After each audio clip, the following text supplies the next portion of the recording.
start this off. Who's going to do the recap of last week?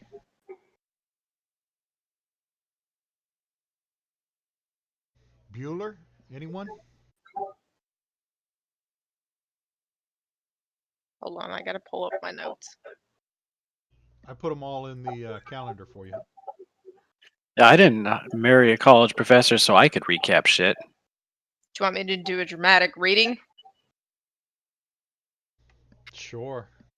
Our last adventure began with the Dawn Screamer managing to get down the Dawn Descender without maiming himself. Congratulations. So we reported our encounter with the dragon to the Black Staff. The Black Staff proceeds to go, well, technically first she was like, where the heck are the Dawn Screamer and the priest? And we were like, the temple. And she was like, nah, come back. So we collect them, go back. She offers them membership in the Grey Hands. They accept. Yeah, who? I feel like something's missing. Didn't we go first to the Yawning Portal? We totally did, didn't we? Didn't we go to the Yawning Portal? We took to Davil's Star Song.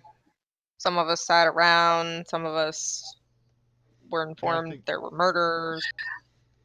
Maybe that happened the day before. Anyway, she asked what's going on. We say. I think you're starting off on. Yeah, I think we had a rest in between. So if you look at the notes for the third. Yeah. Oh, that's why. Okay. Let's see. Your notes from 11/24. Oh, yeah. Okay, so. Yeah, because we dealt with the dragon too. Right. Devil talked to Gothak, Oscar, Kaz, and Kragor, offered them membership in his little band of gentlemen thieves. We accepted. You didn't accept anything. You accepted membership in the Grey Hands later. Yes. Let's see. Oh gosh, my notes are kind of all over the place, actually. Hold on. So if you open up the notes for the third, they're all in there. That's what I had open. They're just out of order is all. On mine. I don't know why. Maybe I didn't copy them over right.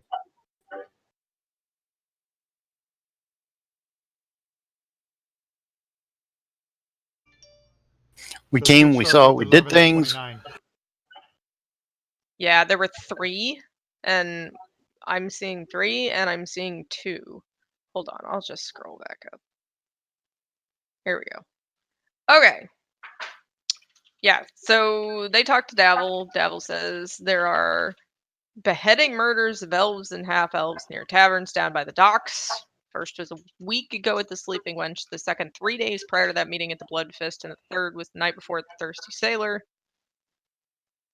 Gothak negotiates that we'll take the job, go down, prove their worth to him, have a discussion about things, come back, maybe join up. And so we go down to the docks to have a look-see.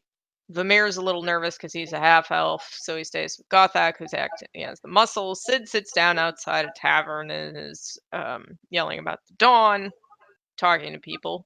And as it turns out, he finds out there are 10 taverns total. Kragor tried to intimidate somebody and failed. Kaz learned that 4 of the 10 taverns meet the needed criteria for them to be a possibility, namely that elves and half-elves frequent them, they're open quite late, and they're down around that general vicinity. Let's see what else. I perceive that Mule Skull Tavern is not only open late, but it's also being patronized by several elves and half-elves. Oscar wasn't really there. So we lurked around, kind of watched stuff, nothing happened, went and took a nap. Now we pick up where the Dawn Screamer manages not to maim himself. So we go see the Black Staff, all that stuff happened. Vamir and Sid join the Grey Hands. I'm told to keep an eye on the monk because reasons. And so then we go to the morgue, and Vamir convinces the city watchguard that he needs to go talk to the doctor performing the autopsy. The decapitation cuts on the murder victims were made cleanly. There were no signs of a fight. As though the victims were surprised, they weren't robbed, they had all their possessions. And whatever blade was used had to have been quite sharp. The impression was also based on the angle of the cut that the assailant was roughly the same size as the victims. And Vamir comes back out, and being half elven and reasonably smart in Waterdavian, he says he suspects a drow. Gothic is displeased with this simply because he is bound to oppose drow. So the guard doesn't know anything about any drow in the area. We look at a map, we see some sewers, we go down in the sewers again, hooray us. We notice that multiple sewer grates in the general vicinity have been moved, so we go down. The Dawn Screamer is yelling at some thugs. So we start beating on them. We chase them. Unfortunately for them, Gothak caught them. It all ended rather rapidly. At some point, Kaz had to go to bed and missed the fact that she went running up next to somebody and stabbed them repeatedly, and the DM was forced to yell she's a badass and she's not even here. And yeah, that was funny. And that was funny. And then Kragor put the Spirit of Moradin into Kaz, which was referred to as a holy horning, to heal her. Additional thugs come running in. Right.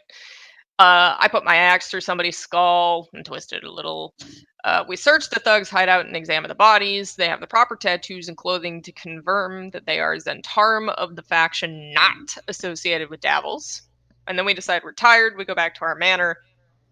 And in front of Troll Skull Alley, by the bookshop, there's a wood elf holding a sign and chanting. Oh, I've got so much feedback. Yeah, me too. That's weird. But it's all Veil. For a second, it sounded like the Spirit of Moradin got put in you. Oh. Zoink! I don't know. That sounds like fun. No, it's gone now. Oh, were we getting like the feed sound? We were getting the feed sound, weren't we? Yeah. Well, this is supposed to be.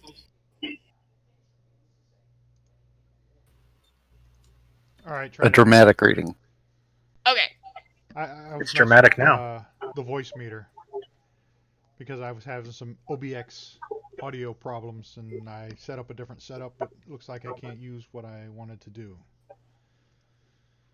All right, so go ahead. I'll just leave my mic hot. So, in front of the bookshop, there's a wood elf holding a sign chanting, "The Duskwood paper equals murder." Rashal, the bookkeeper, sees us, beckons us inside, and indicates that he's unaware of other sources of quality paper to replace Duskwood, though he would switch if given the chance, but what he really wants is for the protesting elf to go elsewhere because it's causing business problems, and again, really, he'd be happy to switch if he could. So we have connections, so we're like, we can leverage them. We also will see if we can get the protester to come inside and see if she'll have a chat about it. Vamir convinces her to come inside. Her name is Falah. As she comes, we have a chat. There's a little bit of awkward conversation. Then she offers to give us all a week 10-day to locate and switch to a new supplier, and then we decide it's time for bed. I believe that Sid decided it was time for bed sometime early in that conversation because it was frustrating. Something, what about the dawn? Right? It's like, how does this help? All right, so that was an awesome recap. I would give you 2 inspiration for it, but you've already got 2, so I'll give you 1, and then I'll give you a second one to give away. Ooh. You should give it to the Dawn Descender so that if he succeeds on it, he has to re-roll for a second chance to. But we could use it later if we need to murder something. That's what I'm getting at. Wait. Something is not me. I'm not that something. I am going to give it to Vamir for all of his successful checks last game. Woohoo! That was because most of them made a very large difference, and let's be real, Gothak doesn't need anybody's help, and Ren just flung tea all over his keyboard. Saving throw failed. Hold, please. You say I don't need help now, but just wait until something magical comes up, and then I'm all swinging at the ethereal nothing. Yeah, Vamir will just Eldritch it, you know.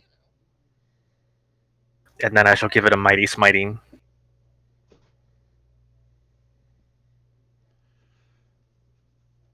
All right, so All did right, you give it away? She gave it to Vamir. She's also now getting me a towel. All right, so Um, Amir now has 2. Phrasing? Why?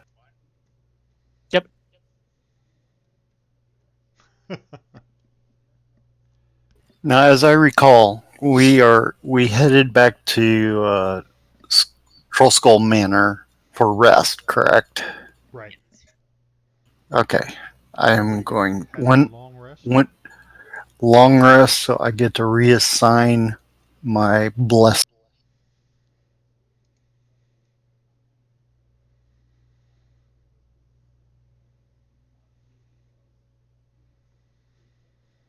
Oh, Daddy Boo, were you here when we discussed the new spell cost? I know you don't think so. cast spells, but just it's helpful to know that Yeah, now no, it's actually going to cost our teammates something. What is- And Scuzzer should push the explanation to you because it's funny. Well, it's in Okay. the notes section. So if you open up your notes, you should see the house rule for spell costs. I don't see one for spell cost. In your notes, did you click on the notes Correct. banner? You don't see a house rule for spell costs? No. I mean, I see like the other ones, like Manchun. Oh, wait, never mind. There it is. I see. I was looking for an S and it began with an H. Right. Give us approximately 2 minutes. Talk amongst yourselves. All right. And I will try to.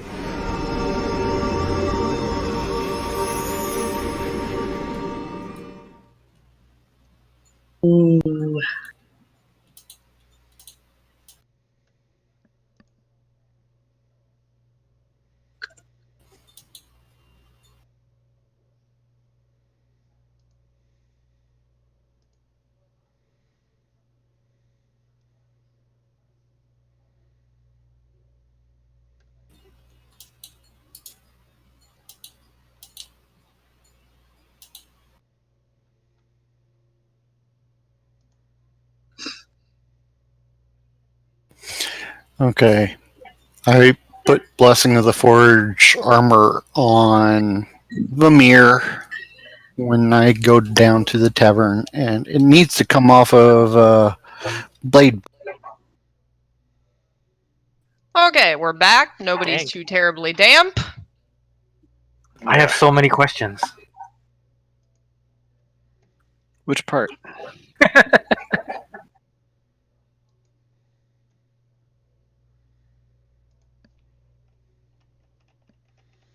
All right, I think I fixed my problem with the control button. Mutant.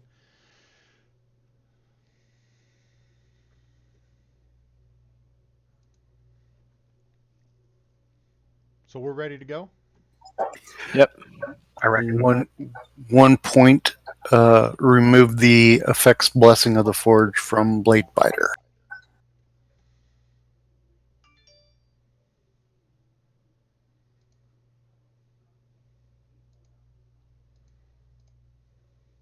There you go. You took it off of Vamir. It needs to come off of Blade Biter. Oh, did I? Put it back on Vamir then.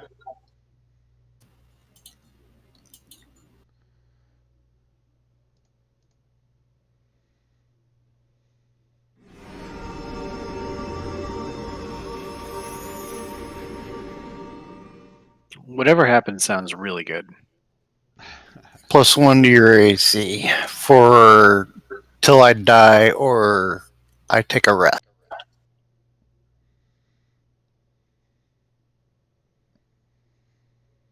Woohoo!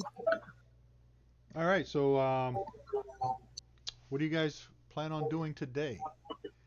You rested, so it's now the 5th day of Kythor. Let me see. First, I'm going to come down from the Dawn Fort, where I enjoyed some great meditations upon the nature of rebirth and renewal. Yep. Can't remember how to change the day. No, I'm going to use the ladder and the trapdoor because I haven't had coffee yet.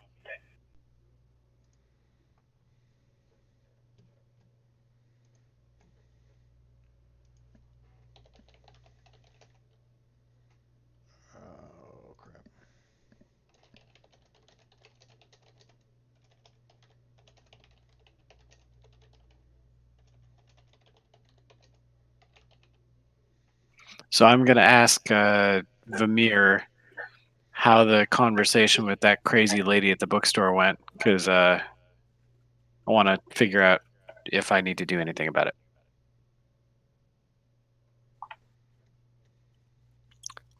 You in particular? Nah, maybe tag along. We're going to try and find a new source of parchment or vellum or paper for the bookstore. Okay. Why do we care? We're helping a neighbor. Also, it helps to have someone who sells spell scrolls maybe owe you a favor. And we also need to track down a murderer. Yeah, that seems important.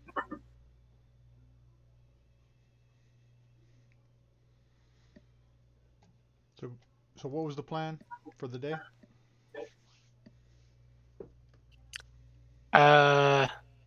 Murderer, I think, first. No, wait, we were going to stake out the place tonight, right? Explore the sewers for shits and giggles. And oh, come on, guys!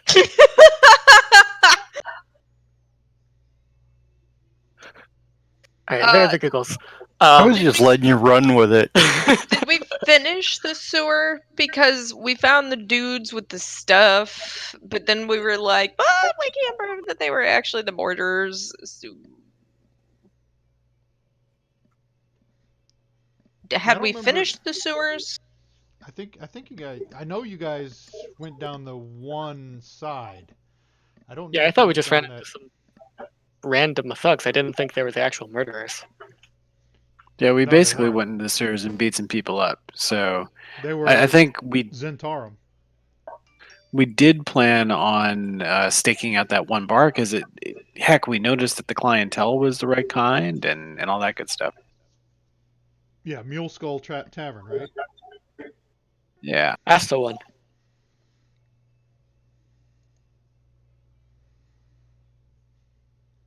So we've got 10 hours to kill until then. Maybe we should start looking for some paper suppliers. Yeah, you guys can maybe go to the Yawning Portal and talk to people there, or I don't know. You know a wizard that you already are familiar with, or you could Shall we? go try to talk to Volo, see if or Rin, or Floon, or Lord Neverember. Shall we start at the yawning portal and speak to the black staff as a last resort, or the reverse?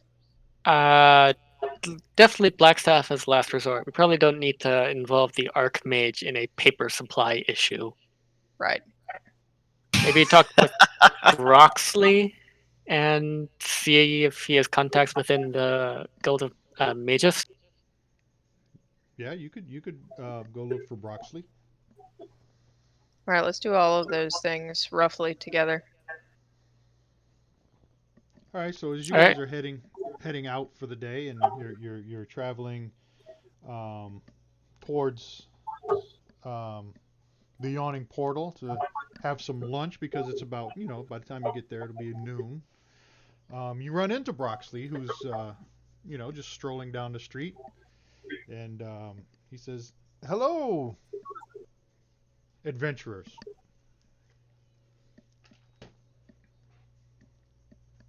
Just the man we were looking for. You were looking for me. What can I do for you? I We were nodded. hoping you could point us in the direction of some guild contacts. Some guild contacts. Which guild? What kind of guild are you looking for? What do you guys need? Let me know. Well, we've got a neighbor with a bit of a supply problem for paper, apparently. Do you know who we would go to inquire about?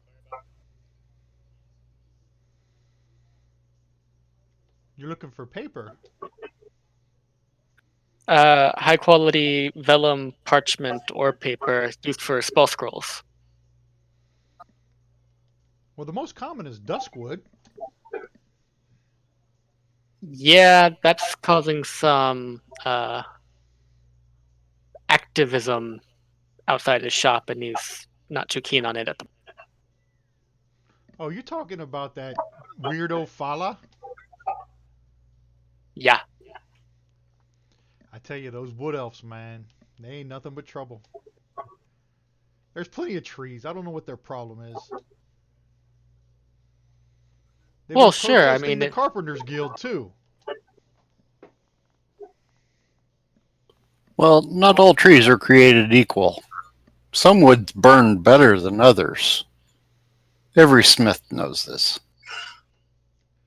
So what's your and if conundrum? the forests aren't handled sustainably, then we can definitely overharvest and decimate, especially enchanted trees.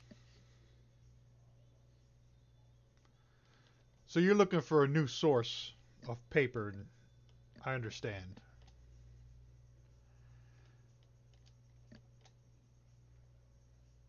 I suggest you visit Ramalia.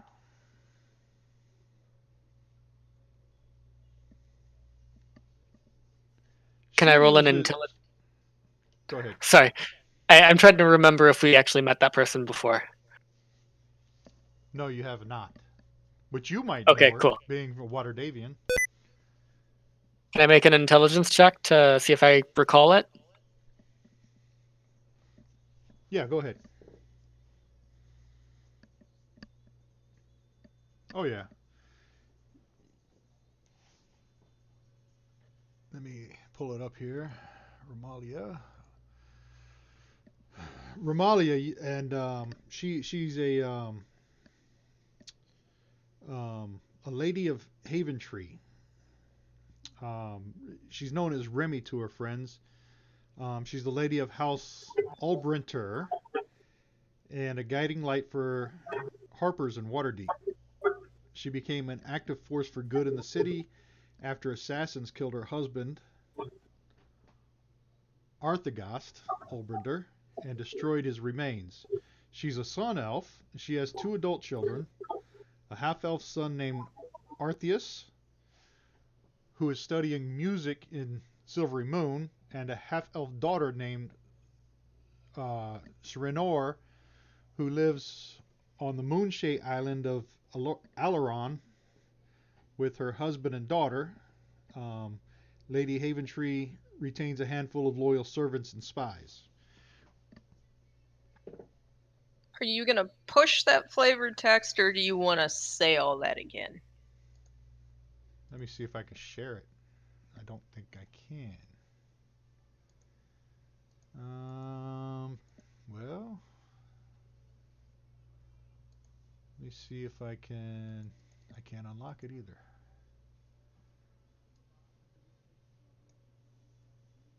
I can't drop it in there. Give me the kids' names again. And it won't let me put it in here either. They probably won't be. You probably won't need them later. This is. She's not really a main part of the story, but Okay. yeah, I wouldn't worry about it. I wonder why I can't copy and paste it though. Will you spell her name for me then? It's Remallia,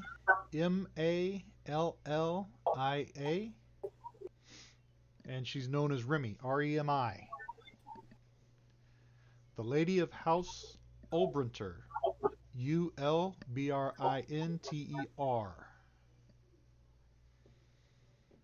Okay, carry on. And her last name's Haventree, Haventree, Lady Haventree.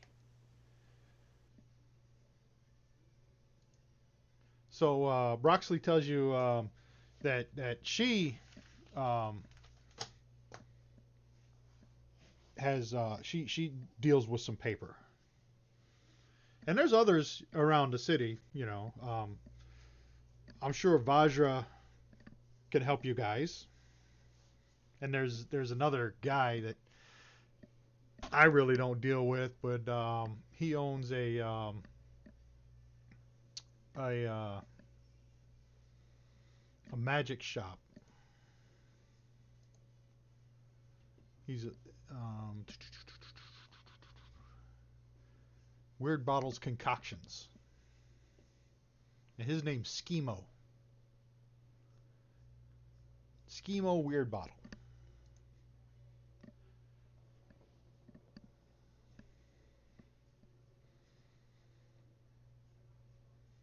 Hopefully I helped you guys. You might learn some more at the Yawning Tavern. Excellent suggestion. We were in fact headed that way. Okay, have a good day now. Thank you. Praise the dawn. All right, so you guys continue on to the Yawning Portal, or what are you gonna do? I need to go to the temple and see if they can purify that axe of mine. Oh, the remove curse. Yeah. I need to make my berserker battle axe slightly less berserker. I suggest you ask it precisely like that. Can I downgrade it from berserker to just regular barbarian war axe? I mean, if we get it purified, maybe it'll turn into something like 1 extra rage per day. Yeah, we'll see what it actually ends up doing. But yeah, I need to do that and then see if it can be done and what they'll charge. Okay, so that's a level 3. Right, it's level spell. 3. So what is that's 3 times 10 for 30? Hold on a second. I don't know what the materials are. It'd be, hold on. There's no materials. So it's 90 gold pieces to remove curse. Yeah, so it's level times 2, so it's 6. Oh, level times 2 times 10, I No, missed level that. squared. So level squared. Oh, so level 9. squared. Yeah, level squared, so it's 9 times 10 is 90. It'd be 90 gold pieces to remove curse. Which I have. Good, yeah. So I'd like to go to the temple and, ask how much it'll cost because I don't know. All right, so you're going to your Temple of Spires or whatever it is. Yeah, well, I'm going to, I guess, the Temple of the Dawn with my friends here because there wouldn't be temples to my Goliath gods, and my non-Goliath god is not the kind that would remove a curse from a war axe. Moradin might have a greater affinity for cursed weaponry. I would agree if I knew of a Temple of Morden in Waterdeep. If not Moradin, then Gond. Well, even if possibly. he didn't have a huge temple, I mean, out of character, because again, my Goliath wouldn't know. Wouldn't it be safe to say with a city that big, there'd be somebody dedicated to Morden? Yeah, he's the leader of the dwarf pantheon. There's Right. So, but yeah, I would, not knowing, trusting your advice, then I would seek out a priest of Moradin to remove curse from this berserker battle. And I would gladly do it for free if I wielded that much power. In time. The time will come.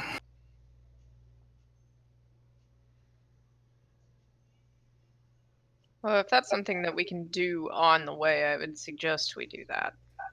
Should be quick enough once they're paid. Agreed. So let us go. All right, so you're heading down to the Yawning Portal. I'm trying to find out where Temple Helm's Hall. Why is this? This says temples, but it's not temples. Looking for the Temple of Beauty, Shrines of Nature, That does not seem like the right temple. House of Wonder, House of Inspired Hands, House of the Moon, House of Heroes, There's your spot House of the Moon is beginning. definitely a brothel. Font of Knowledge, Halls of Justice, Monastery of the Sun, House of Saint Lobson, Ooh, I love lobster. Temple of the Saldarine, That's the Bronze elves. Spider,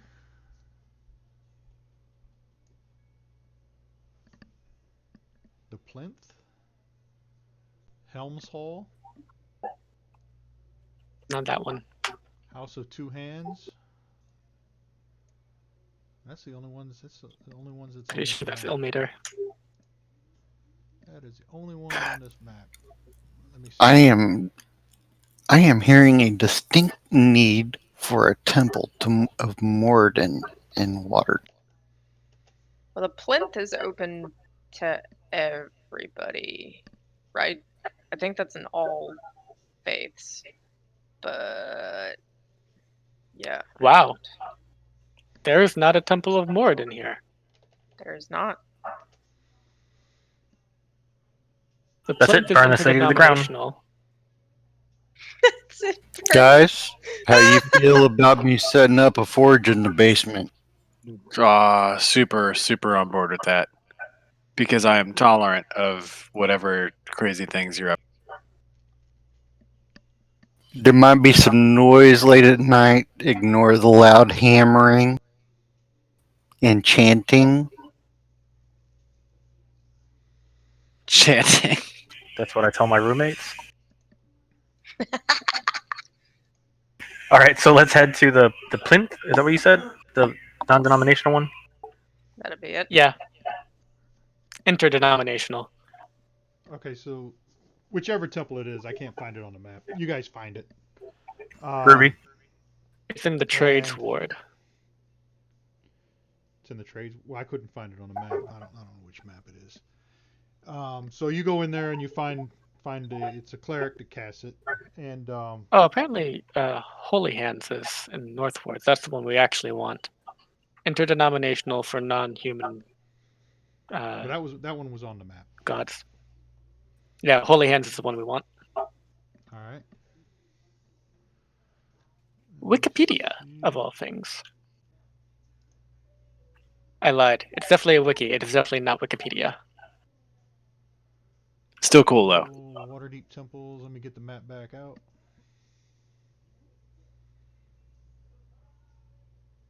And change the level.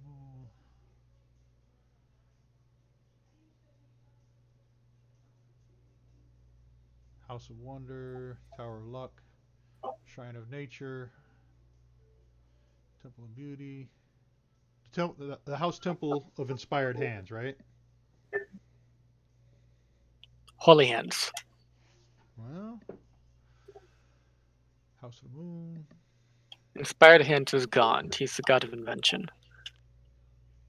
So then that's in the Sea Ward. Yeah, North. It should be the only one in the North Ward. I don't see any on this map.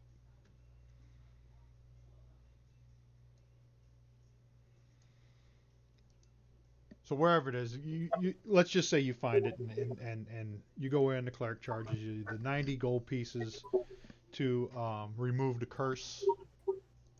Which takes me down to 164. So Right. But would you get a load of this axe? Yeah, so Almighty DM, who we love so dearly, we pray for the most beneficial outcome. What will this make the new axe? Will it just take the curse away, or will it become something? Yeah, it should just take the curse away. Let's just take the curse away. Bitchin'. So, is the axe in your inventory? Yes, it's a Berserker Battle Axe, and it is in my equipment inventory.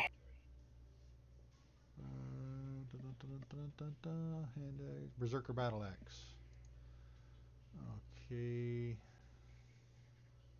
So we'll just keep it in there. Just ignore the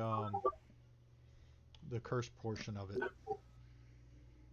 Okay, so now it is just a +1 bonus to attack and damage rolls made with this magic weapon. And in addition, while you are attuned to this weapon, your hit point maximum increase by 1 for each level you have attained. So I guess that would technically make me 31 now. Yeah, So your hit 31. points. Let me go to your hit points. Well, that's just ridiculous. Good. That's per level. So Right, 31 for now because I've gained. Well, I guess technically it would stay 30 because I was already level 2 when I got the axe. Yeah. So when you go to Okay. level 3, you'll get an extra one. Yay!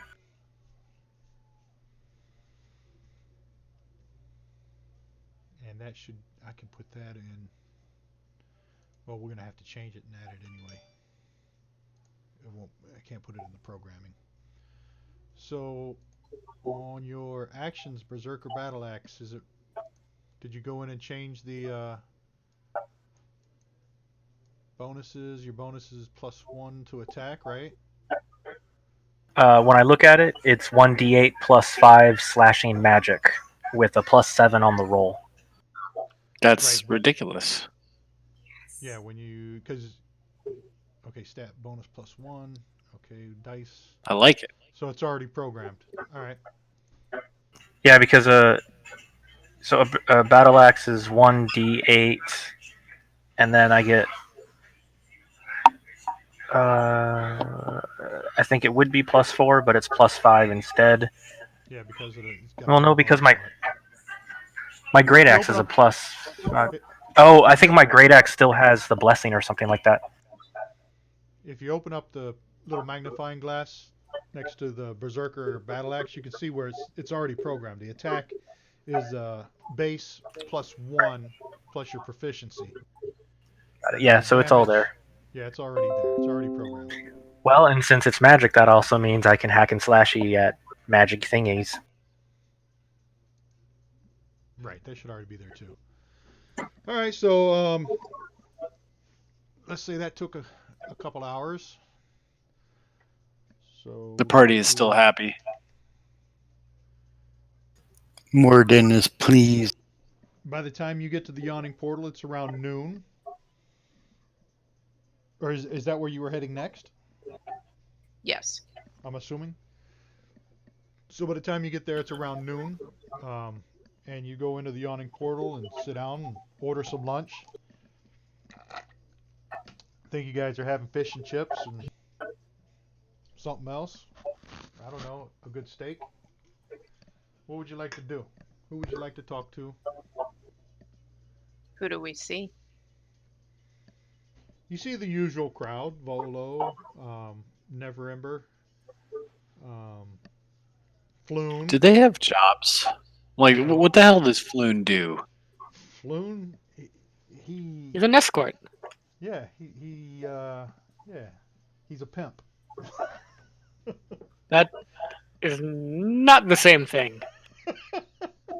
No, I don't know what they do. Volo's a Okay. writer. Yawning Porter. Yeah, Volo writes. Volo's an adventurer. I'm just saying, like, this seems like they don't do much. Floon is kind of like a hanger-on. He he hangs out with nobles and kind of gets paid for showing people a good time. Yeah, he's an escort. Yeah. You okay? He is worthwhile company. Yeah, people have Emphasis a good time when on they the hang out with worth. Floon. And then you see Yagra. She's sitting at her normal table. And she does have a job. She is Davil's bodyguard, pretty much.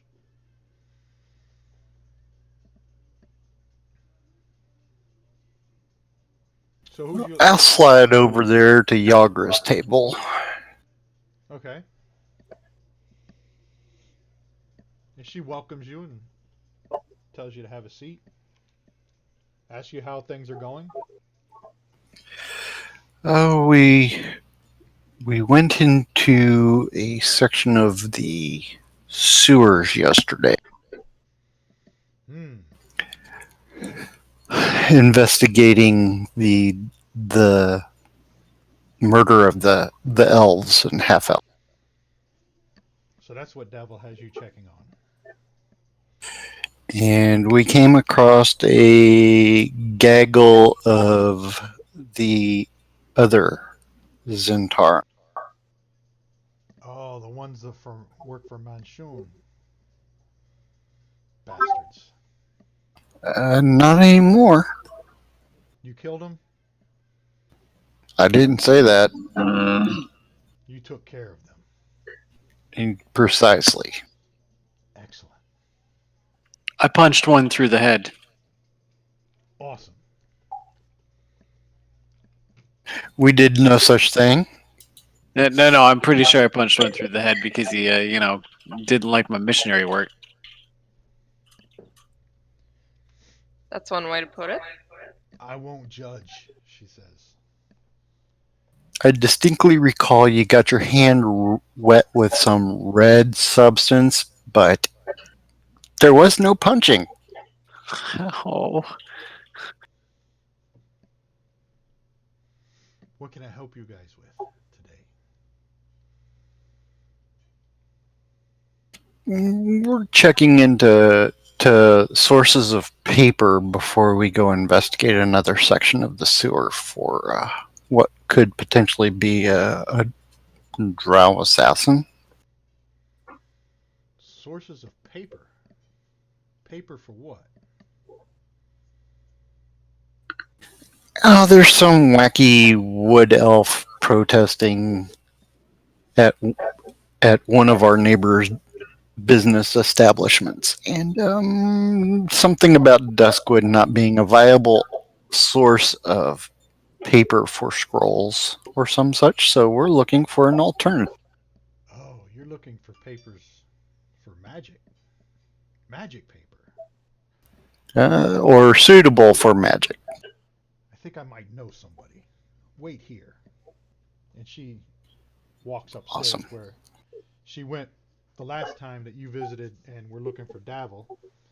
She's upstairs, 5, 10 minutes, and then she comes back downstairs and she sits back down and picks up her mug and takes a big gulp, puts it back down, and wipes her mouth and says, "So I just spoke to Davil, and he said to let you know that Schemo Weird Bottle, he can help you out. He's a friend of ours." Skevo Weird Bottle. Schemo. Schemo. Okay. Schemo Weird Bottle. He has a potion shop in the city called Weird Bottles Concoctions. He's a friend of ours. Excellent. Excellent. Excellent. I hope this information helps.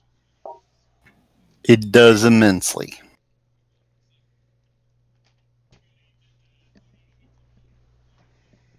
All right. I thank Yagra for her time and the heads up on that thing. All right. And as you're walking away, she kind of says, "Do you guys think you'll finish your mission tonight?" I'll give Davil an update. If not sooner. Excellent.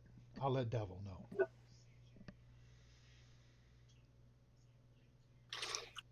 I shall return to the rest of the group.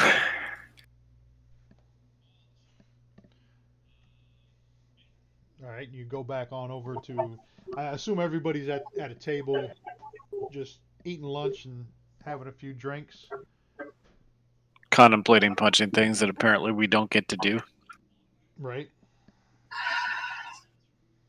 Allegory. It's all allegory. So yes, we have a source of paper. We need to go to the potion shop.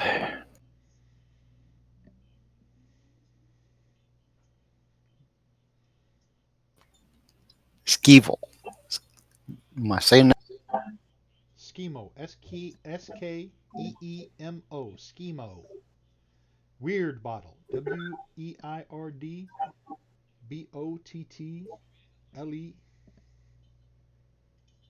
Schemo Weird Bottle. I'm amused by this. Schemo Weird Bottle is the same strange critter that Broxley mentioned. Unless I'm mistaken.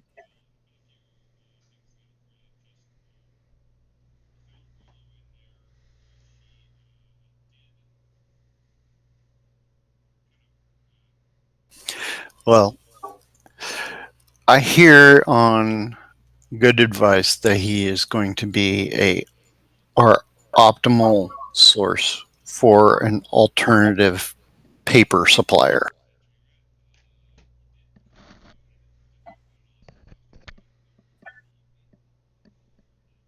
And I think we should go pay him a visit on our way to the other section of the sewer. Fair enough. Oh, it's 1 p.m., guys.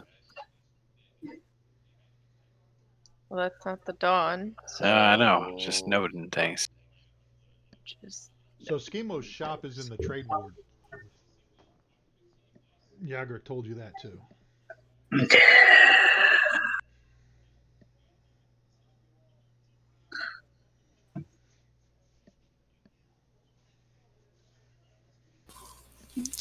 Well, I'm all about heading over there and getting the paper situations.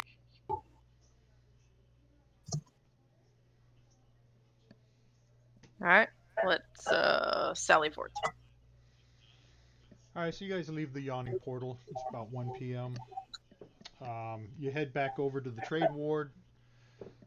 Let me see. How far is that? Let me see.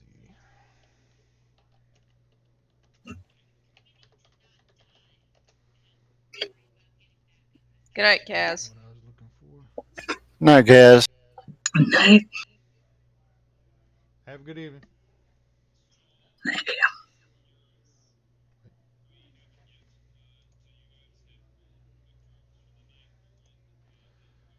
All right.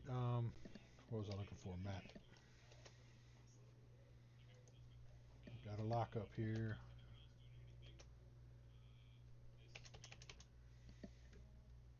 Oh, I'm looking at the wrong thing. That's why.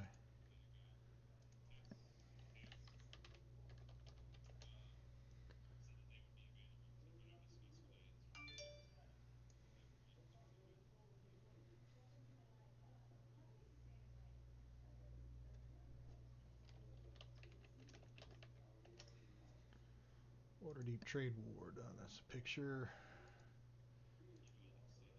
There's the Trade Ward. Oh, this is cool. I really like the pictures that you can throw up at this thing.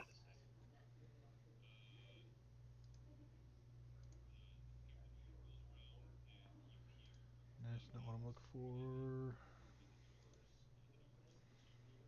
for. I want someone to edit that photo tastefully to show a guy collecting the dead. Bring out your dead.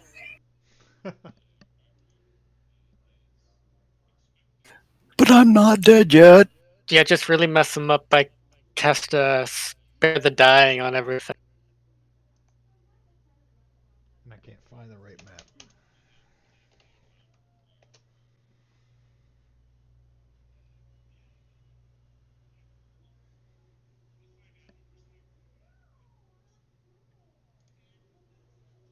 That's not the right one.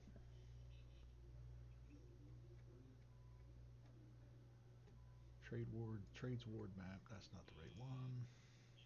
Waterdeep map.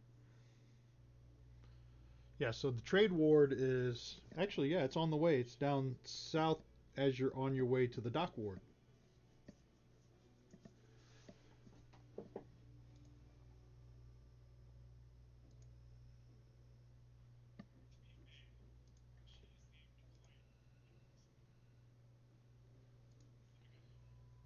Court of the White Bull. The Yawning Portal is just a little bit east of the Trade Ward, so it's right on the edge, on the edge of the Trade Ward and the Dock Ward. So you find, I found Helms Hall.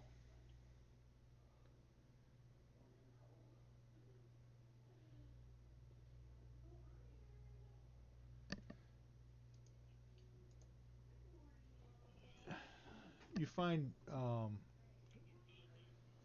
the shop. It's called Schemos. It's called Weird Bottles Concoctions.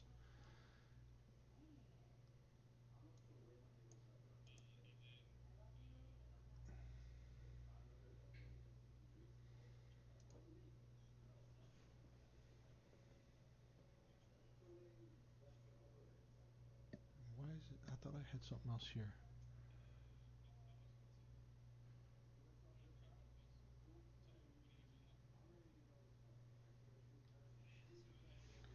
Okay, so you come up on this place, and it's Schemo's Concoctions. It's Schemo became the master of magic for the Black Network in Waterdeep, setting up cover in the trade ward in the form of a cramped little shop called Weird Bottles Concoctions.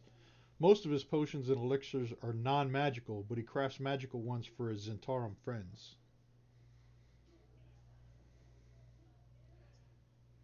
So he welcomes you into his shop and asks you, "What can I do for you?" Good afternoon, Schemo. "Good afternoon. How are you?" Doing good. Um, we have a, f- a friend that's needing a source of high quality paper for scrolls, and a friend of ours, Yagra, sent us your way. Yagra did, huh? How do you know Yagra? Um, you know, work with her, help her out from time to time. Interesting. So you say you're looking for paper? Yeah. What kind of paper?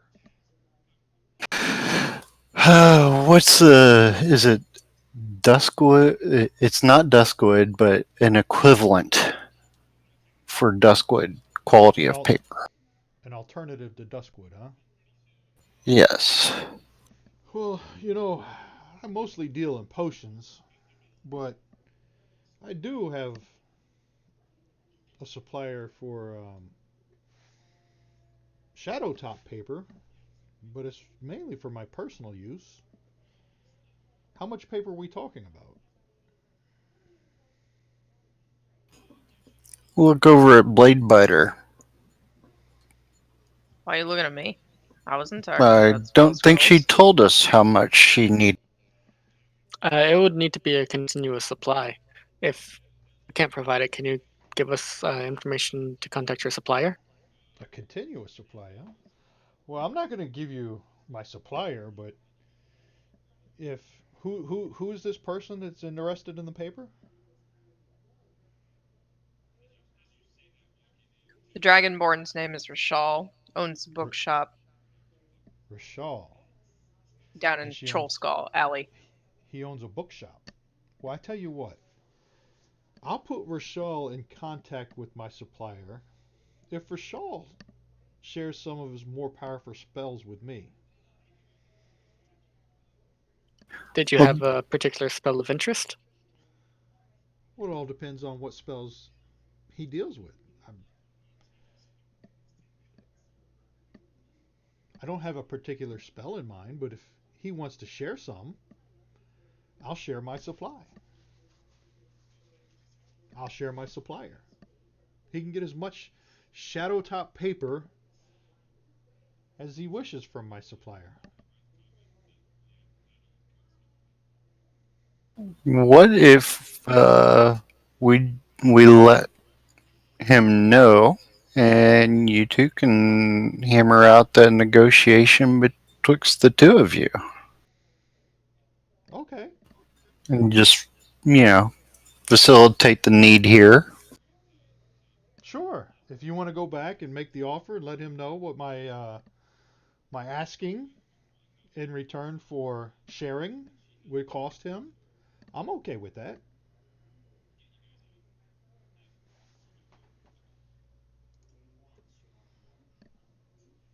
Well, thank you, Schemo.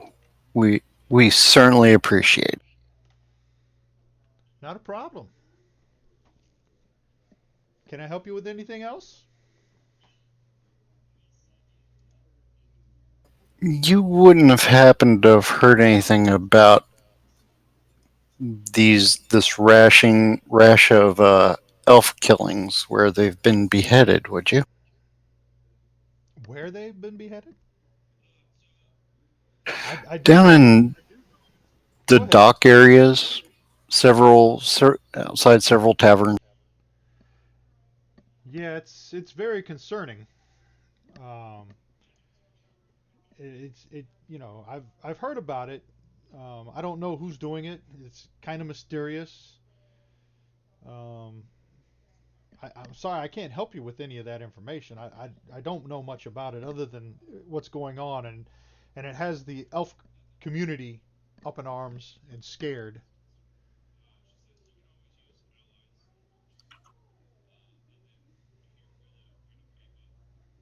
Well, that's something that we're looking into, and we've taken up residence in Trollskull Manor, and if you should hear something, we're going to be working today and tonight to try and resolve that problem. Well, I wish you luck, and hopefully you'll resolve the situation, and we can ease the concerns around this area.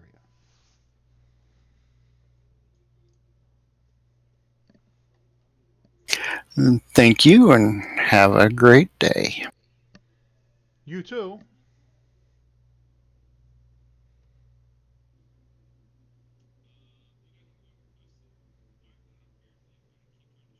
Eskimo was a gnome, by the way. I don't know if I said that. Given the name. So, okay, you guys leave. Um, it is what time is it? I just changed the time. It's about 3 p.m. Where would you like to go, and what would you like to do?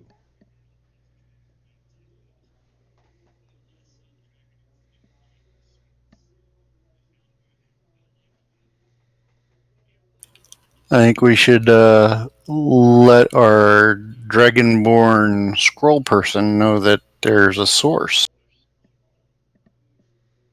So you want to head back to Troll Skull Alley? What time of day is it now? It's about 3 p.m. Yeah, is that on our way to the stakeout? I think it is. No, it's back. You got to go back north. Opposite direction. Yeah. Okay. But I think you got time before nightfall. If you want to, you still got about 4 or 5 Yeah, hours before let's it gets dark. take care of business then.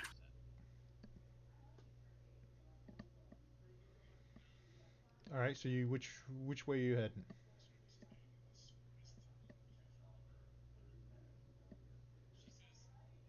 Hello. Sounds like the bookstore. You're going Bookstore. back to Rishaw's. Okay. Um, so you head back up towards Troll Skull Alley, and you talk to Rishal because Fala's not protesting. She gave you a 10-day to solve this issue. So you come in and into the bookstore, and Rishal is dusting off some shelves and things, and she hears the little bell above the door ring, and I keep calling her she, he turns around and says, "Hello. What have you found out?"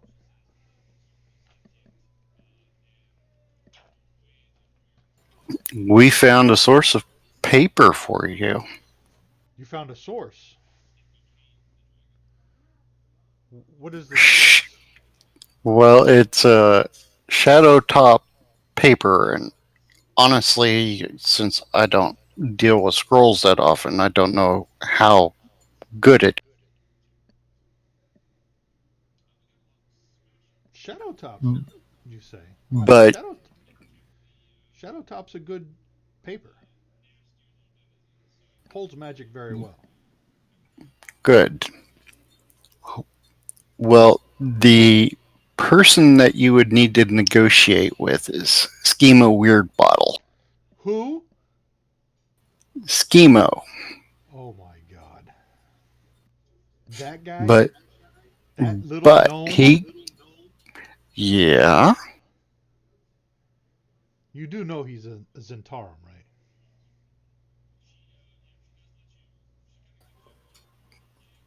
really. Yes. You need paper. He has access to paper. I, I don't pass judgment on anybody because he hasn't done me any harm. So is he going to give me the paper? Do I have to get the paper from him? He will put you in contact with his supplier, provided you give him access to some of your more powerful scrolls. Aha. See, I knew there was a catch. Them Zentarum. That guy's a sneaky one. So what's he asking? He didn't have anything in particular, any spell in particular. So maybe if you hit the more risky ones, So but there's plenty of useful ones that would be perfectly legitimate for a merchant. so he's looking for powerful spells. Yes. I don't know what he's looking for, to be fair. And that's a question that you would have to ask him yourself. But I'm just providing his name as an option to get the wood elf off of your back and out of your front off your front stoop. Yeah, that wood elf and her children. They're a pain in my butt. If I must, I will go talk to the gnome and see what exactly he's asking for. Only if you guys think it's a good idea. I think that at this point your alternative is dealing with that pesky wood elf out there. But I'm a dwarf. I prefer my metal to wood, so Okay. I'll go visit Mr. Schemo tomorrow. See what he wants. You can always talk to him, and if you find it unacceptable, you know where to find us. I will do so. Thank you for the lead. I guess it's the Let's lesser of two evils I have to deal with now. Fala let us know if it works out. or Schemo. Okay, I will. Have a good day. Have a good evening. you as well.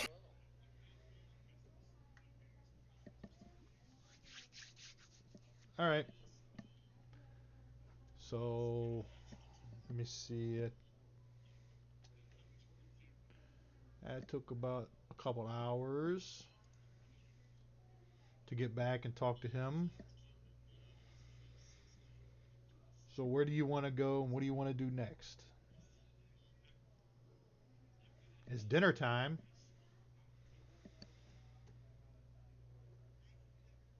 You can go back to Troll Skull Manor and have some dinner before you head out for the evening. Probably not a bad idea.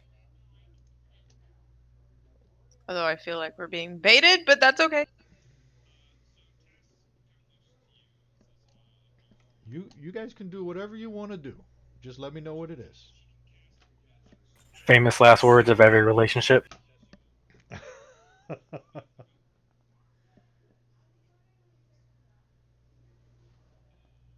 Thoughts? Have dinner, go in sewer? Stake Stake out out. the Yeah. bar. Stake Yeah, out. stakeout.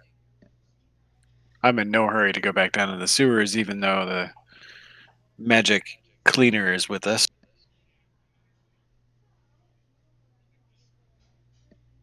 So you going back to Troll Skull for a bit? The mayor, I think he just called you a glorified dry cleaner.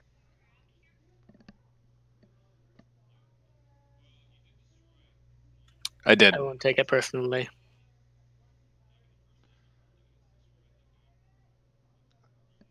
All right, so you head back to Troll Skull Manor, and you're preparing for your evening stakeout, cleaning, doing what you need to do, and a knock comes at the door, and there's Charlie. It's Charles. freaking awesome. Anyway, a knock comes at the door. Have to remember not to knock. There's nobody at the door, Charlie. Charlie, there's no So, pizza either. right? I have So, pizza. I wish I had Aw. pizza. Daddy's got pizza. Daddy Anyway, do.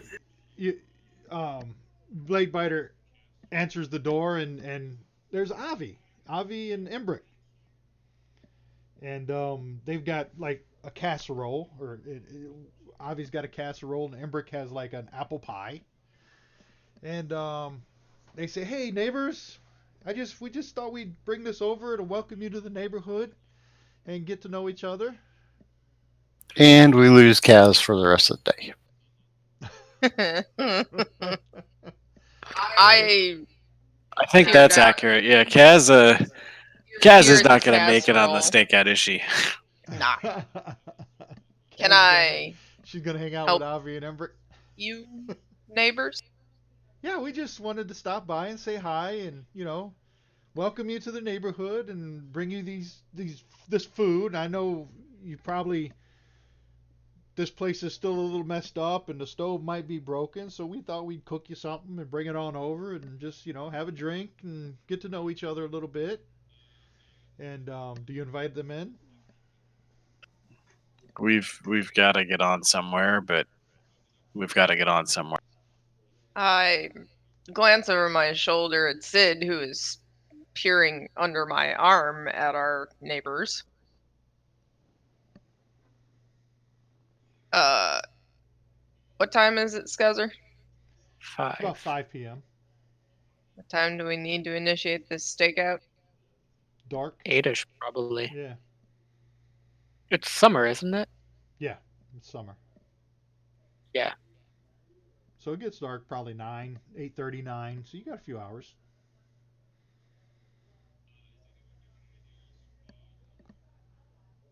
It'd be interesting if you all could tell us some of the history of this place while we enjoy this delicious food you've brought us. Sure. So you're inviting them in? Yep. I Alright, so step aside. they come in and they chit chatting and have a few drinks, and they're talking about they haven't lived in the neighborhood for a very long time, um, and the Troll Skull Manor was a place that used to be a pretty good bar, and they know it's changed hands a few times over the years, and nobody's lived there in probably a good 10, 15 years, and that's why it's been run down. But they really don't know a lot of information about the mansion, because they really never been in it. But then they start having a conversation, and they ask you, and Avi asks you, "Have you met Tally yet? The owner of the Bent Nail? You know, the blue skin water." Janasi asks. Before you can answer, Embrick rolls his eyes and says, "By Colossus, flame." Or it says, "By Colossus, flame. Why can't you just let it go?" Avi sends a teasing glare at his partner's way. "Don't flare up now, darling. I'm just making conversation with our new friends." He turns back to you, and says, "I'm just wondering what your," or he says, "I'm just wondering what your impression of him is. We've been trying to get into business with him, but it seems," once again Embrick interjects, "he doesn't like that we're together. Fine. We've faced ignorance before. It's nothing new. Won't waste any more of my time speaking of it." And so that's the conversation they strike up. And Embrick storms off after this. Um, and after he's left, Avi explains that the couple invited Tally over for dinner a few weeks ago to discuss a business proposition.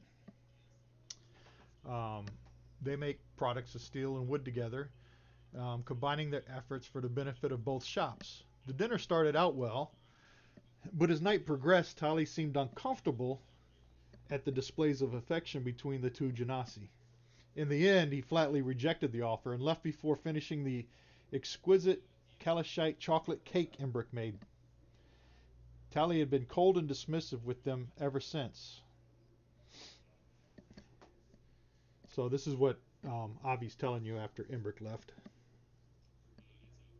He's not the metropolitan type, is he? No, he's just standoffish with us now. Imbric says he doesn't care, but I know his feelings are hurt. But I'm not sure, you know, I'm not sure Tally's actually a bigot though. I don't think he really has a problem with us per se. What do you think I it think is? I can't put my finger on it. I don't think he's a homophobe, if you will say. But maybe you can, try to get to know him and help us find out what offended him. And if there's any way to make the half elf reconsider. If you can do that, I'll offer a 20% discount on Steam and Steel's inventory.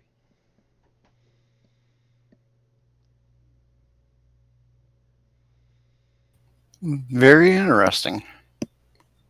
You think you guys can Well, I figure out for what's one going would on be with this? willing to. I would be willing to figure that out. I'd appreciate it because, Embrick really gets his feelings hurt. And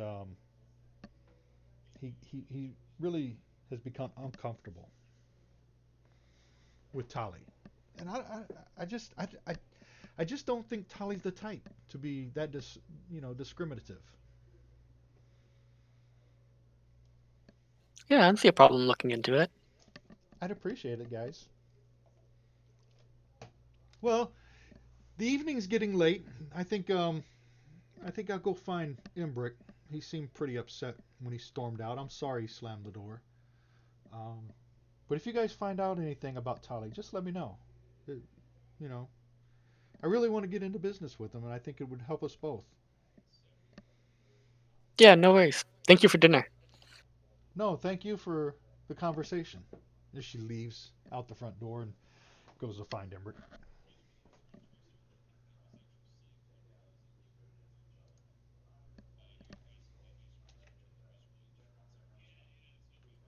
Huh. Drama So in the neighborhood. that takes a few hours. So it's rolling up on 8 p.m.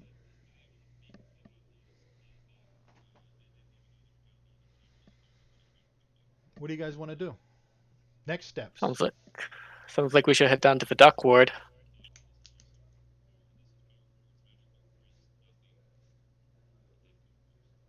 Seems like the next logical step.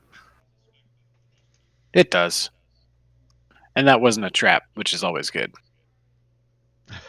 You thought it was Maybe a it's a trap for later. I thought it was a trap.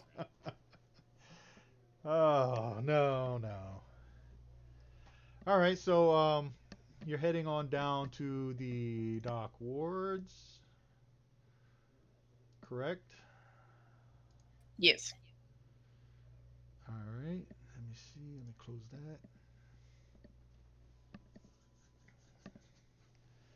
So you've decided that you're staking out Mole Skull Tavern.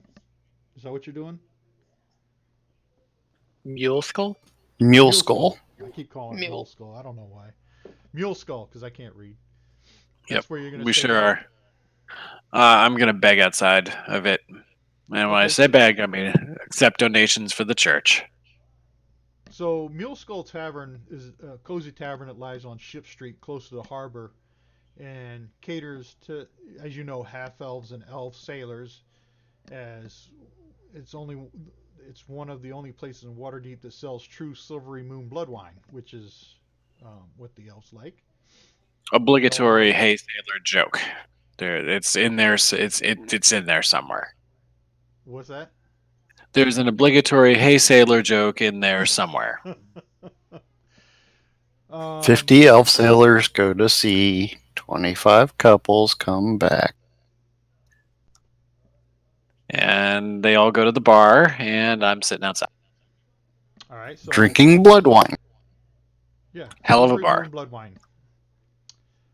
So it's going on 9 p.m. At least half a dozen elves and half elves are drinking within the tavern under the keen eye of the sharp-eyed proprietor Alazin Meadowsong.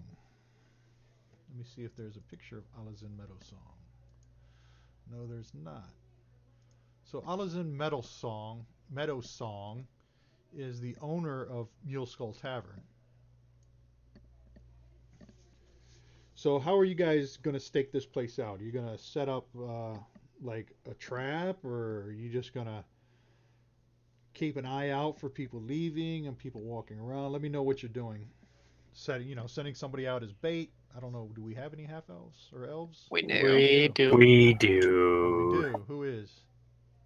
Vamir is a Vamir. half elf. And has a number of Vamir. defensive spells, which might make him useful as bait and not quite as vulnerable.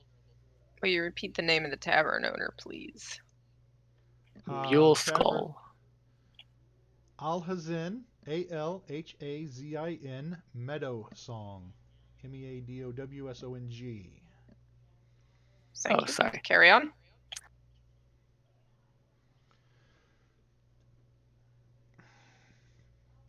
So Sid is sitting outside, right? Accepting donations and casting a keen eye at the neighbor. Oh, I will do my best to sit and look nondescript, just not too close to Vamir because I need to watch over him, but I don't want my presence to make him not a target. Yeah, I'll And, start carousing. and I'm going to triangulate and be a distance away, but in proximity to Vamir, but where I can see both him and Gothak in case we both need to move. With a mead. All right, so let's I'll tell you what I do. I'll go down the combat tracker here and we'll do some skill checks in no particular order. It's just how it's sitting on the combat tracker right now. I'm not going to do any kind of initiative. So Gothic, you're up first. Explain what you're trying to do to find this. So I'm going to protectively, like watch over and guard Vamir, but as discreetly as possible, considering my size, from a distance, so that I don't make him like not a target because we kind of using him as bait.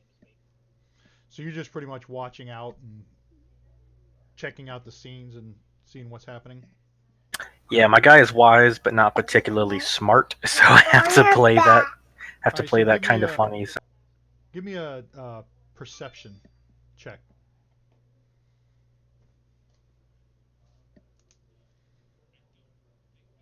Ooh, good one. Though I be dumb, I see everything.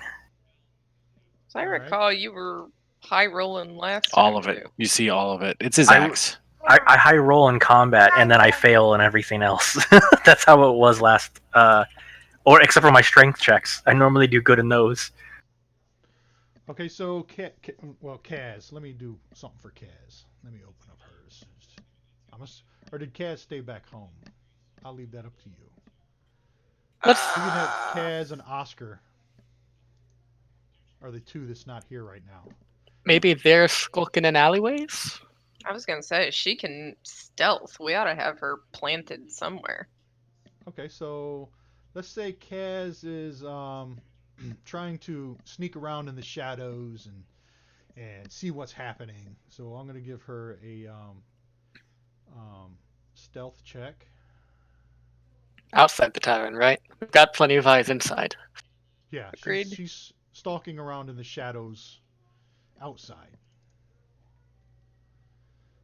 Okay.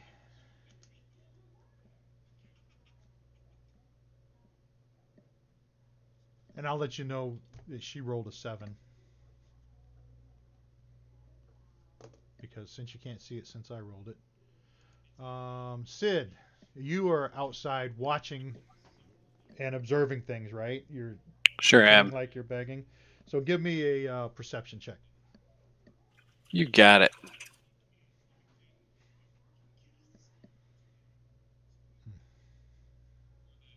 I may be deep in meditation at this moment.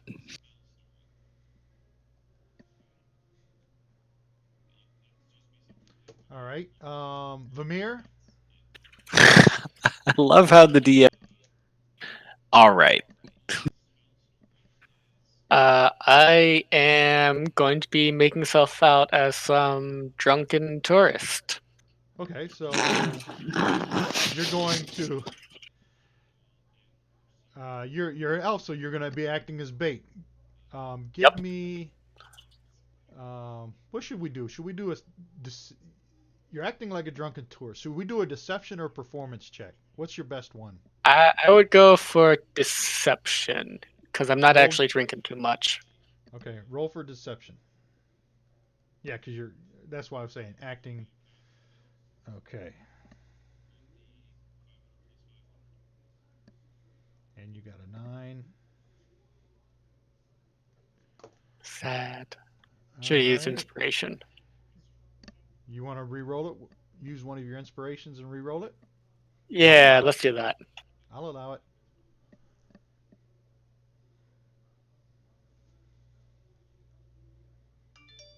There you go. Yeah, that's better. Better. Cross that out. I am a particularly inspired, not drunk. Right? It's a good performance. You kind of bouncing off a wall. Cragor, what are you trying to do?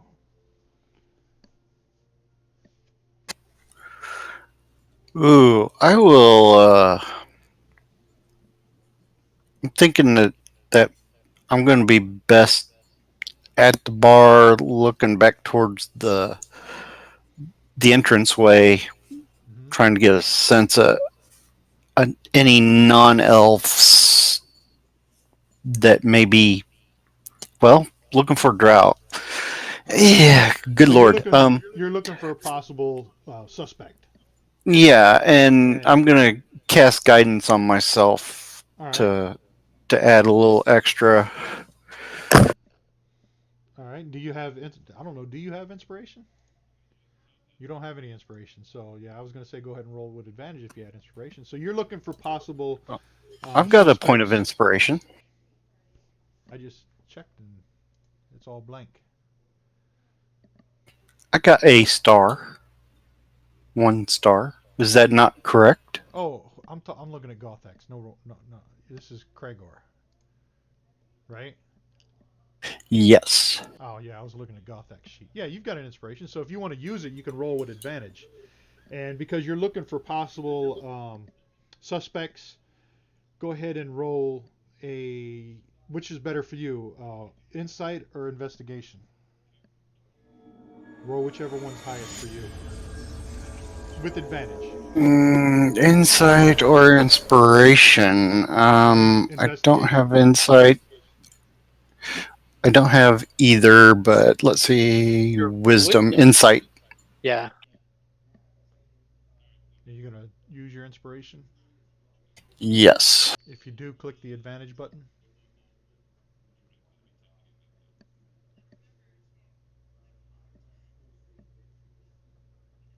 Always hit. Hey. Damn, that was good. The dwarven metal detector senses a disturbance Oscar. in the force. Oscar's a rogue. Yeah, that is good. So Oscar's going to be out there with Kaz lurking in the shadows. Whew. I'm going Oscar to tell had better you, be hiding because he is also a half elf. Oscar. Oscar's not. I'll tell you what he rolled because you can't see my rolls. Oscar rolled a 2. plus Wonder 5. if maybe we should have left him at home. You thought you were the bait, dude. Yeah. Whoops! So Oscar rolled a stealth, Obligatory hey sailor joke. and he had a plus 3, so he rolled a 5. Oof. All right. So when Lambda comes back, we gotta tell him Oscar stepped off a curb and broke his arm. Which, oddly enough, is what my mom did 2 weeks All right. ago. So Blade Biter. I'm Rain. I'm pulling a Gothak from across the room, and I'm gonna roll perception with inspiration. All right.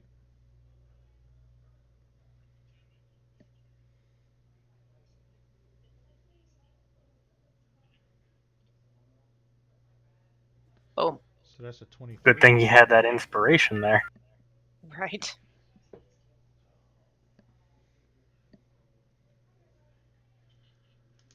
All right. So let me see. Gothak is checking out, looking around, and you were doing. What were you doing? You were rolling for perception, which was you're watching the tavern and area. Yeah, her And- perception was to look over the whole thing. Mine was primarily to see if anyone was looking or watching them. Looking or watching from where? Primarily, I'm checking to see if anyone is looking or eyeing Vamir since he's our elf, and then she was looking over the whole bar for shady folks, more or less. Yeah. So you're watching Vamir do his good, really good impression out there, and you kind of see. It's like I've gotten really drunk before or something. Right. Yeah. He knows how to play a drunk. He's staggering around, and you see a shadowy figure sneaking close by Vamir. Kaz, she's not very stealthy as she's sneaking around, and you could see her too because she's not very stealthy, and she's not very far from Vamir. Sid, you get distracted by a bug that's crawling along the gutter, and you start poking at it with your finger, and you notice nothing. Vamir, you're doing your good, very good, um, stumbling around, being drunk. Kragor, what was it that you were doing? I was at the bar scanning the clientele looking for somebody that was out of place Yeah, so using insight. yeah, here's what you saw. As you saw Vamir stumble out the door, and you're sitting there, you see a drow elf follow him out. Aha! Vindicated. Oscar, yeah, Oscar is like trying to be stealthy, but he's making a lot of noise in the shadows, and he's not hidden at all.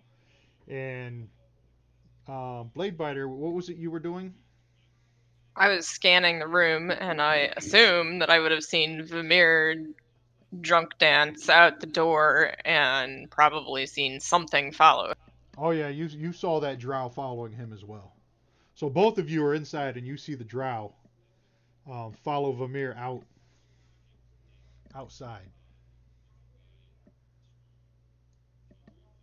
Is there more than one door? Is there like a side door or anything like that, or is it just one way in, one way out? It's just one way in and one way out. Okay, then I'll follow the drow out. Sorry for the child, but I'll follow the drow out as sneaky as possible for a giant. I'm going to nonchalantly, speedily take down my mead and then also follow nonchalant.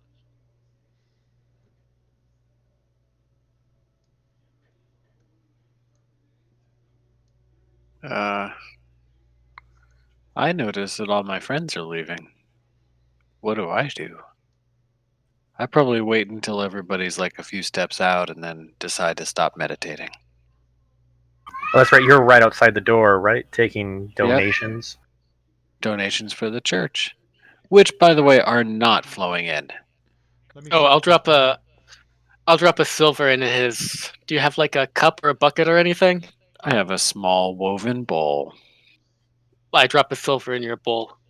Sweet.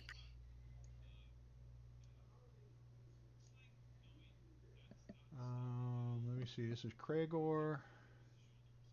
Cragor, you were inside, right? Yeah, I was hopping off of the bar stool and motioning at the door as I'm heading that way. All right, I'm just trying to set up this map. Gothic, where were you at? You were outside?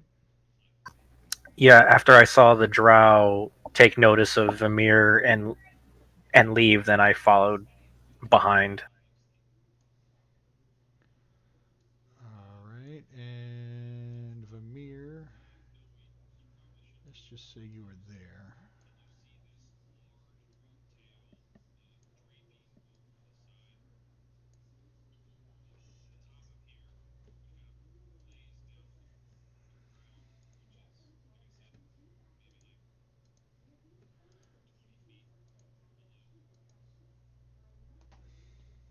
Okay, I'm sharing a map. Hopefully you'll get it.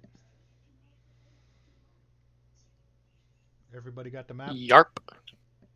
All right, so Vamir is in the alleyway there, acting drunk. Kaz and Oscar, they're not very stealthy. That's why they're in the light. You can see them. Cragor, let me see. Gothic and Rain were the ones that saw the drow, right? Yes. Cragor. Yeah, I mean, technically, I think all three of us did.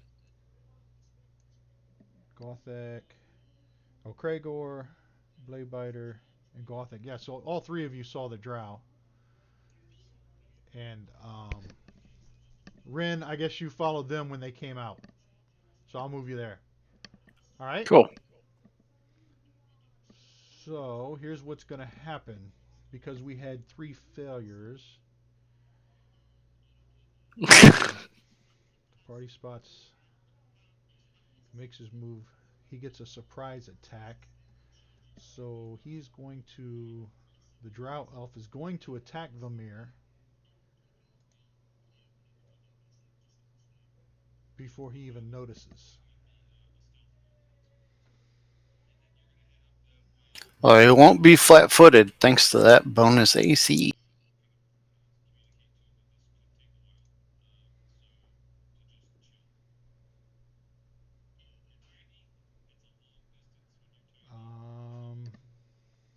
Let me see. He's got multi-attack. So he's going to attack with a scimitar.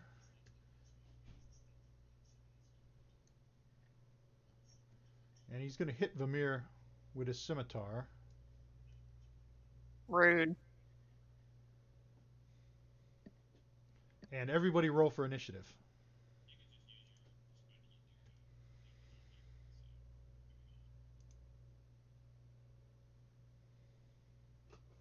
I hate my initiative situation. Don't we all? I actually don't even really care about it much with the way we play, since it just gets randomly re-rolled every round. That's true. Yeah, that is. Where's Kaz's initiative? Here we go. And Oscar's initiative. There we go. Oh, he rolled a 1. All right, so Saloon Zbrandis. You can see him now, right?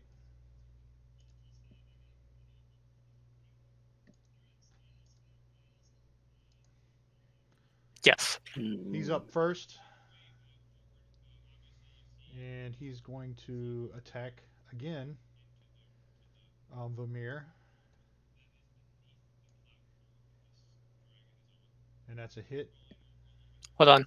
I'm going to use my reaction to cast Shield, Okay. which gives me +5 to AC, which should All be right. 21 now. So it's a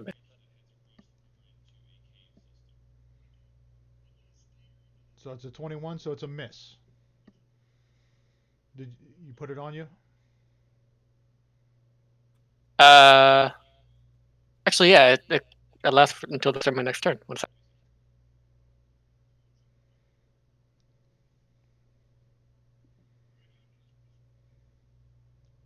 Let me know before I make the second attack when you're done.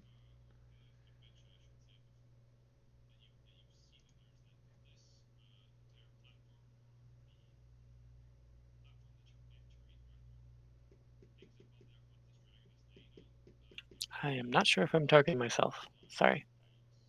You're not. It's control click, right? What is it? What are you trying to? You're casting a spell? Shield? Yeah, I'm casting shield on myself. All right, so Yeah, all I see go to your. is. Oh, there it is. Oh, there we go. It showed Okay. up. You got it. You go to your actions tab, click the magnifying glass, and then click the button that says effect. It looks like you got it on there. So I'm going to go ahead and roll his second attack with the scimitar on Vermeer, and it's a miss.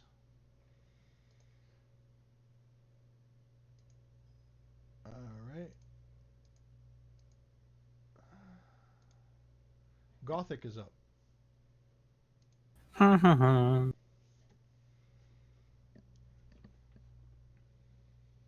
I'm going to move.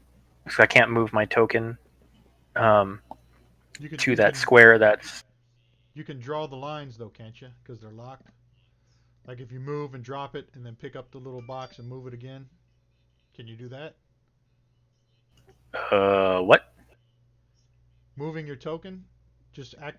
If you grab a hold of the token, move it to a square, and then stop, let go, and then pick Oh, it it's up and locked. move Like it it again. moves my whole it just moves the whole window. It's locked, I think. Oh, it's not.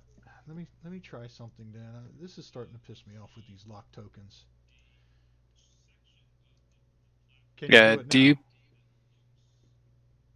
You still can't do it? Correct. Being read only. What about this layer? No dice. This layer?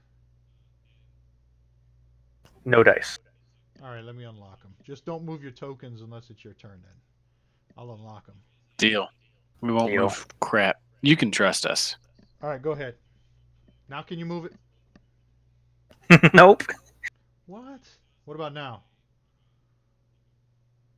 Still No, locked. sir. Oh, man. Well, what I was gonna say is, if we I can't move it rather either. than delay this. Oh, well, if Oh, you I can't can't move it move it either, either then. now. Oh, my God. Let me see. Oh, now I can. Alright, so where do you want to move? Sorry. To the square that's lower left, like perpendicular to Vamir. I think that's 30 feet, the closest I. 5, 10, 15, 20, 25, 30 right there? No. Um, I think 30 for me was one higher than on the left hand side where it was, because I was on the square right of Sid, so that would have been So that's 5. 5 right. I guess I was counting that diagonal up as Okay. 5 rather than actually going all the way around, but I don't know if that really 10, flies. But 15, yeah, 20, 25, 30 right yeah, there? that's right. Alright. And I'm gonna do a ranged throw attack on Ugo. On Saloon. No, he's Drow. We call him Ugo. Ogo? Okay.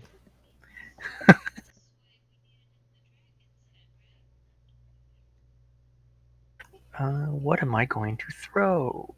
Let's see.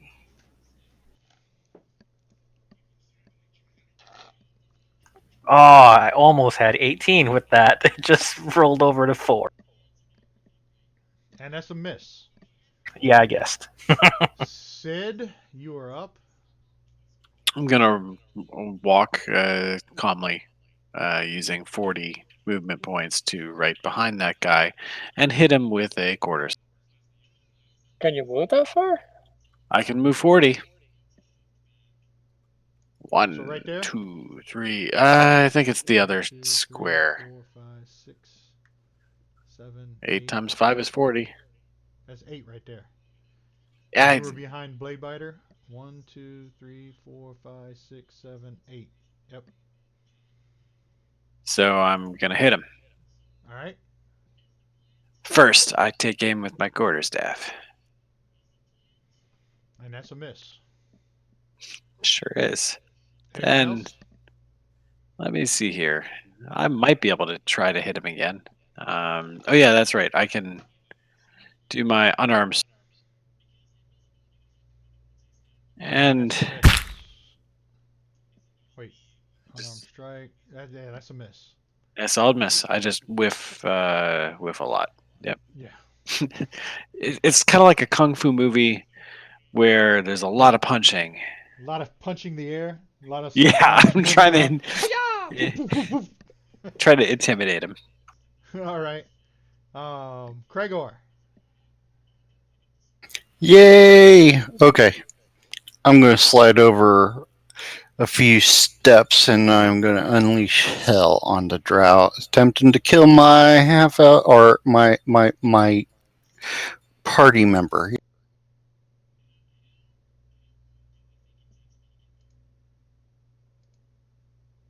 Right after my button unlocks. My token is locked. Where are you? Very bottom guy. Gregor. Yeah, I don't know why it's not letting people move their tokens. So where do you want to go? Uh, let's pull a classic knight chess piece maneuver. 2 over, 1. 2 over, 1 up. Okay. And casting guiding bolt at the Drow.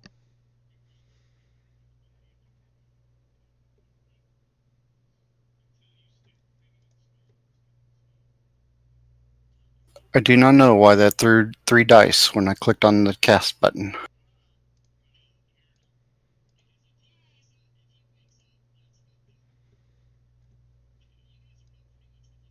It said you had disadvantage. Gregor goes ahead. It dropped to 14. Does Saloon have a fucking gun? That's who you see, yes.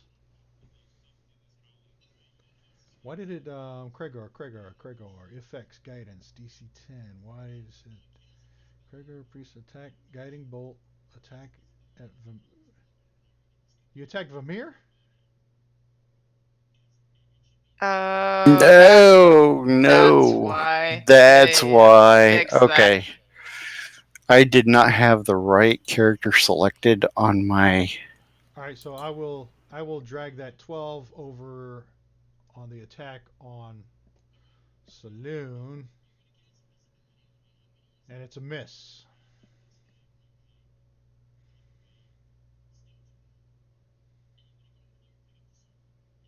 I don't know why it attacked twice, though. That's just weird.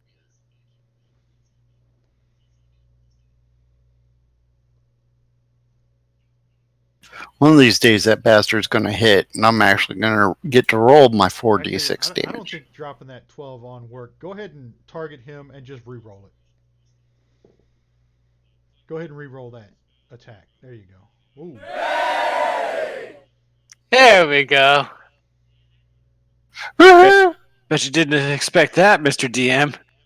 No, I was not expecting that. Now, click on the little blood drop symbol for damage.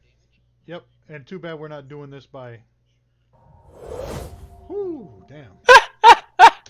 I smite thee, you bastard. What the crap? All right, that is a useless effect. Yeah, I know. That's too bad we're not doing by experience points because that was your critical roll. I think since that doesn't have any effect in this game, you should give him a re-roll on. I don't know if I can. Let me see. Yeah, because it's automatically rolled. I'd have to go find the table. Oh Alright. no.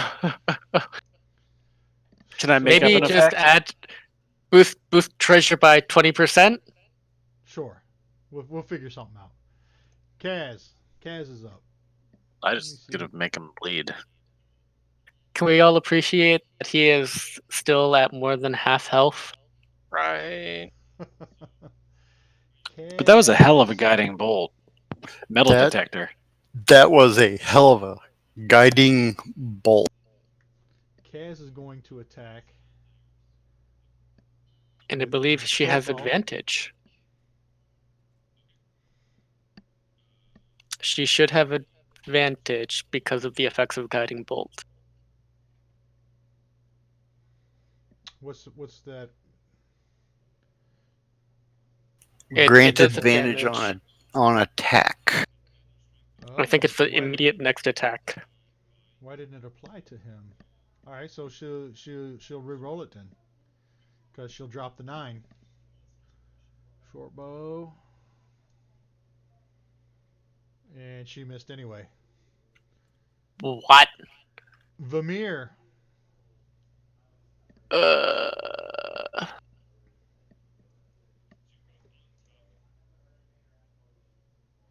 okay, I am going to cast Hex on this guy as bonus action. Get him.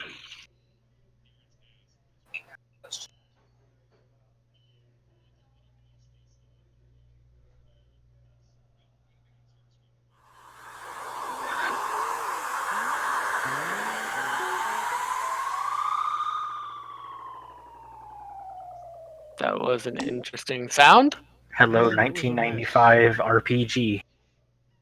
What? Oi. No, that's not a miss effect. Oh, I'm looking at something else. Curse 2, soul run by Vamir. Attack How did a 17 miss? says a miss. Mm.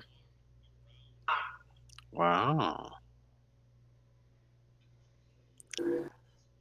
And I'll go ahead and give him disadvantage on dexterity stuff. Nice. So that's my bonus action. I am going to move back. Actually,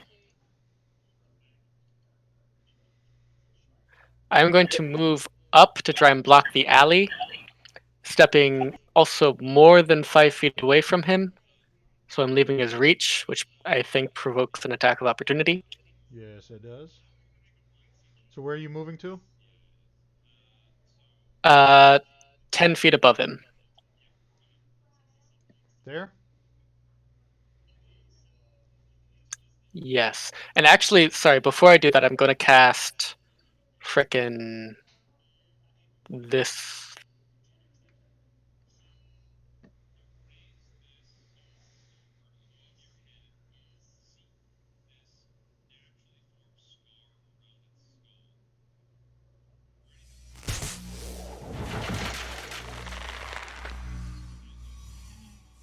All right. And then he's going to make his attack of opportunity with a scimitar. Actually, 68. Okay, yeah. So he's going to make its attack of opportunity with a scimitar. And he's going to hit.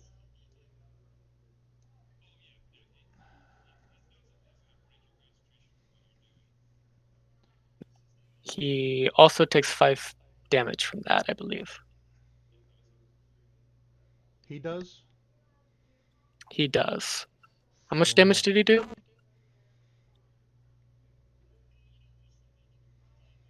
You took 2 damage. Alright, so I took.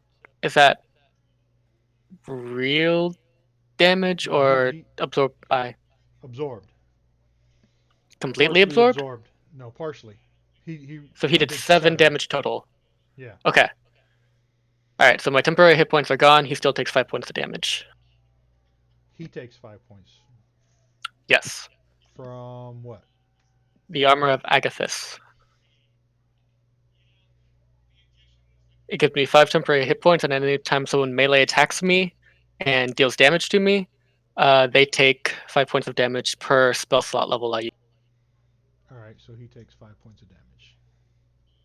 And now that the temporary hit points are gone, he won't take any other damage from hitting me. right. So the next one is the Blade Biter. I'm gonna move up as far as I can, parallel with the drow.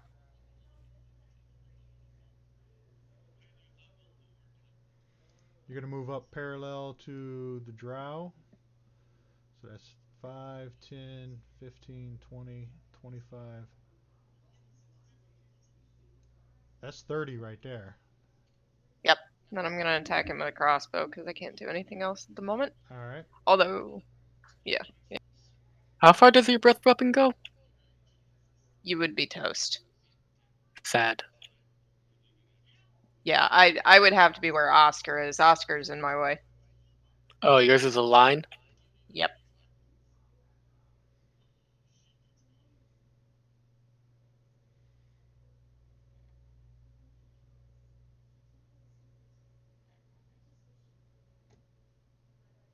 And Sad. that's a miss. Yep. And Oscar is going to attack with his short bow. He's going to move over one. No, that's Kaz. Move over one, attack with a short bow. And that's a miss. Alright.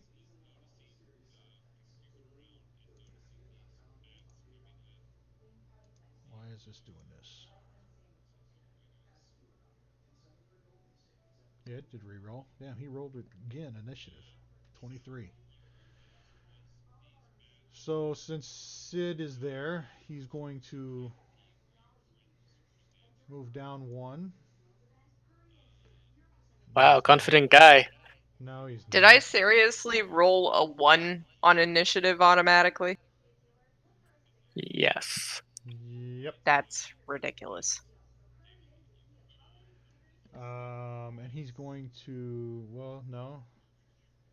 Yeah, he's going to take a shot at Gothak. Actually, let me make this fair. As I got 1, 2, 3 enemies in front of me. 1, 2, 3. A 1. Oh, it's going to be Sid. This happened last time, didn't it? Every time I used the die, it went after Sid. Yep. Alright, so he's going to take a shot with his pistol at Sid. And it's a miss. As he pulls the trigger, a loud blast. And Sid ducks just in time as the shot goes over his head and splinters the wall in the building behind him. Cool. Okay, Cragor is up. Yay, me! If you could get another crit spell, that'd be pretty nice. Just saying.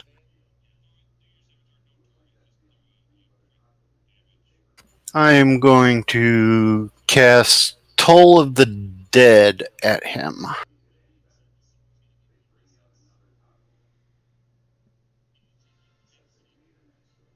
Make sure I have him targeted this time.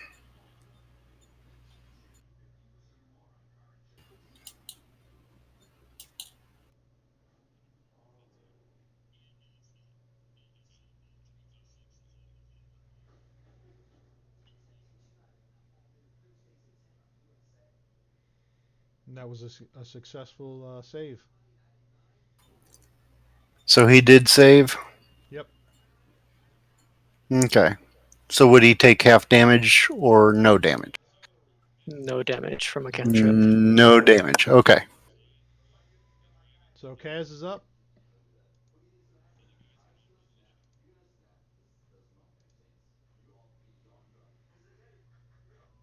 Kaz is going to take another shot with a short bow. This time she hits and apply a sneak attack on it because he's engaged with Sid. Oh, good. A 21 hits. Where is her sneak attack?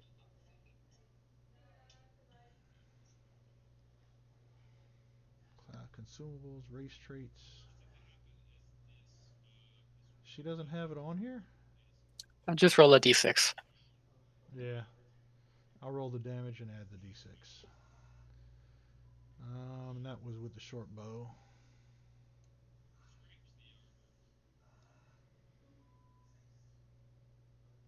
Four and four is 8. So I gotta take 8 more. So this should be 51. Alright. Vermeer's next. All right, I am going to Eldritch Blast the bastard.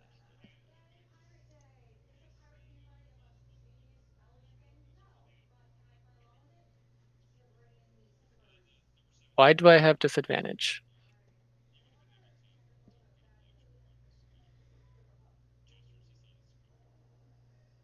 Because you attacked Vermeer. What? Says What? attack God 10, damn it. Vermeer. You attacked yourself. Can I keep the 20? You gotta untarget yourself. I did. Ah, I rolled a 20.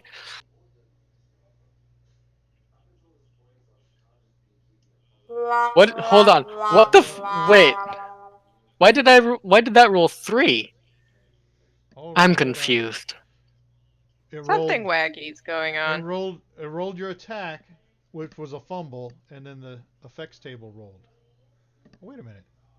But why am I attacking with disadvantage?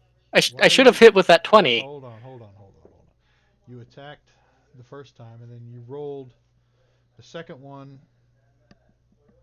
Eldritch Blast. You were you double clicking? Nope. It says dropped because apparently I have disadvantage for some reason. Yeah, but you attacked the second time. You attacked twice. Attack Eldritch Blast. You rolled a 14, then you attacked again and rolled a 1. So we will take the 14 because that was the first roll, and it was a hit. Okay. So it's a 14 plus 7 is 21's a hit, and we'll ignore the fumble table.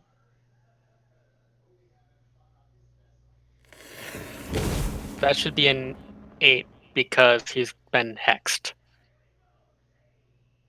All right. These scripts are getting wonky.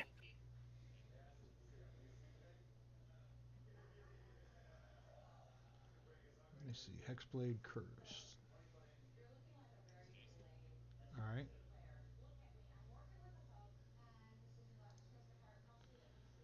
Gothic. I'm gonna move up into his face. Right there. Yeah. You want to get between me and him, maybe? Yeah, actually. So you do the Sweet. zigzag. Do the zigzag and get there. Yeah. And Ziggity zoom. that'll give him an attack of opportunity, doesn't it?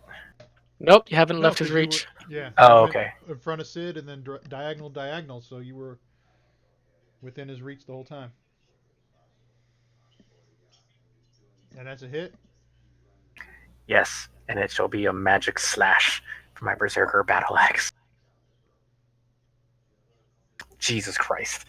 That's usually what happens. A All magic right. slash. Sid. All right, so I'm going to do the same thing I did last time with more feeling. You want to spend a key point for 2 bonus attacks? Uh-oh. I heard a fumble. Yep. I Sid rolled a 1.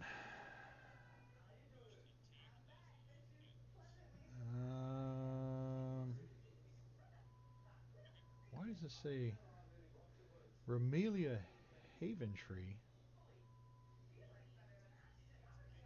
It's a trap! At one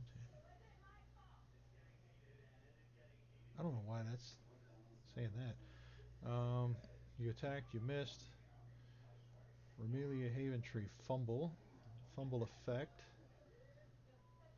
175.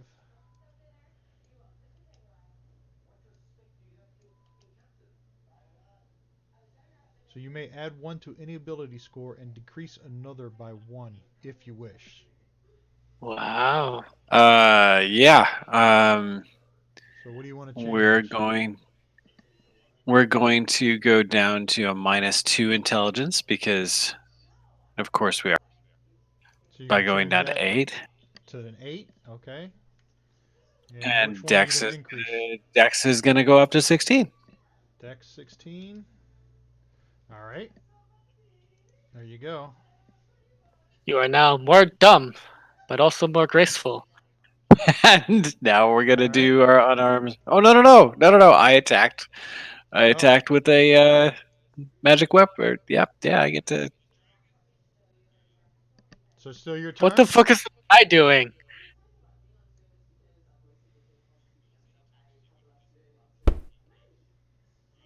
Jesus.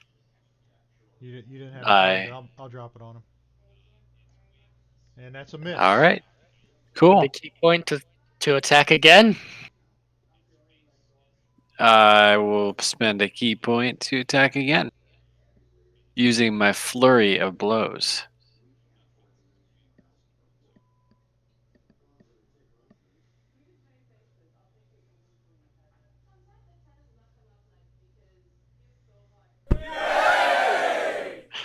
Nice. Okay. All right, what do I get? So.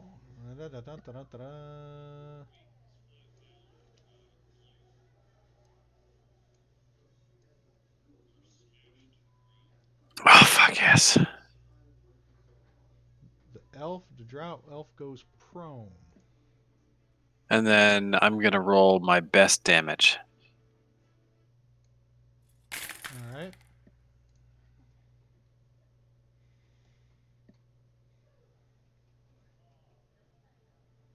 Where's where's the extra damage? Right? Because he's Oh, that's a prone. script. Also, shouldn't it be adding your dexterity modifier to damage? Right. It should be. Your Oh, minimum you know damage what? is 4. So it's a 1d4 plus. So there's a 1d4. Plus 3. So that would be a 4. So I need to add 1 more damage. Yeah. All right. And And I'll try to it's fix my a script. critical, so you get to roll again. Yep.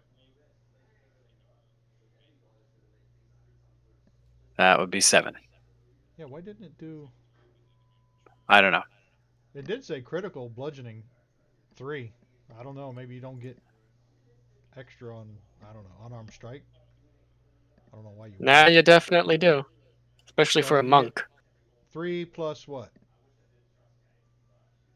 I think modifiers are only added once. You just get Oh, bonus yeah, die that was a rolls. modifier. Okay, so I'll add 3 more.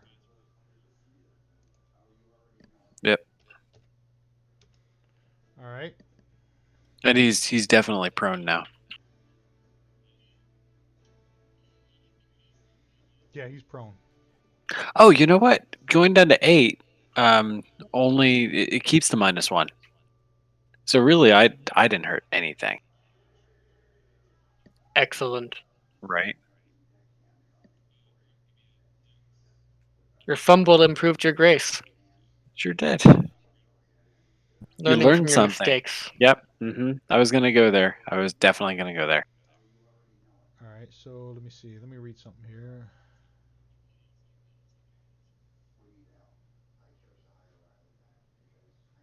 Like during the fight, I'm learning kung fu. That's literally the plot to some of the Dragon Ball Z fights. Right? So after Sid is the next, you guys hear a voice from the rooftop up behind you.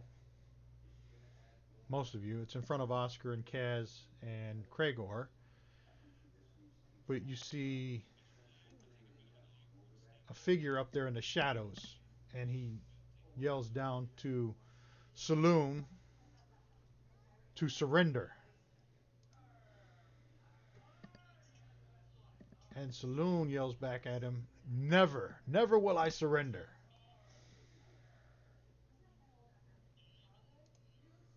And then Oscar's up, and Oscar's distracted by looking up um, at this ominous figure on the roof, and he's just going to pass his turn. And Rain, you're up.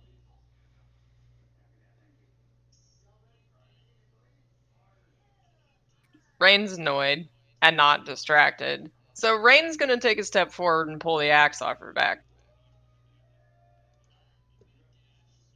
I thought there was a picture. Man, we're so glad no one's berserk right now. Right. This guy is a half orc that's up on the rooftop.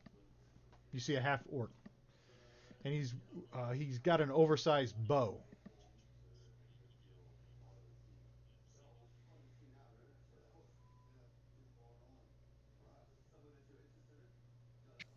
Is that drow still on the ground? Yes, he's still Yeah. prone.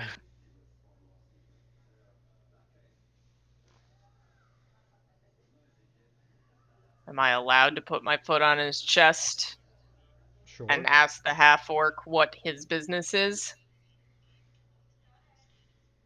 Sure, if that's what you want to do. We're technically still in combat, so you might want to actually roll for a non-lethal attack. Okay, why don't I do that? We'll do why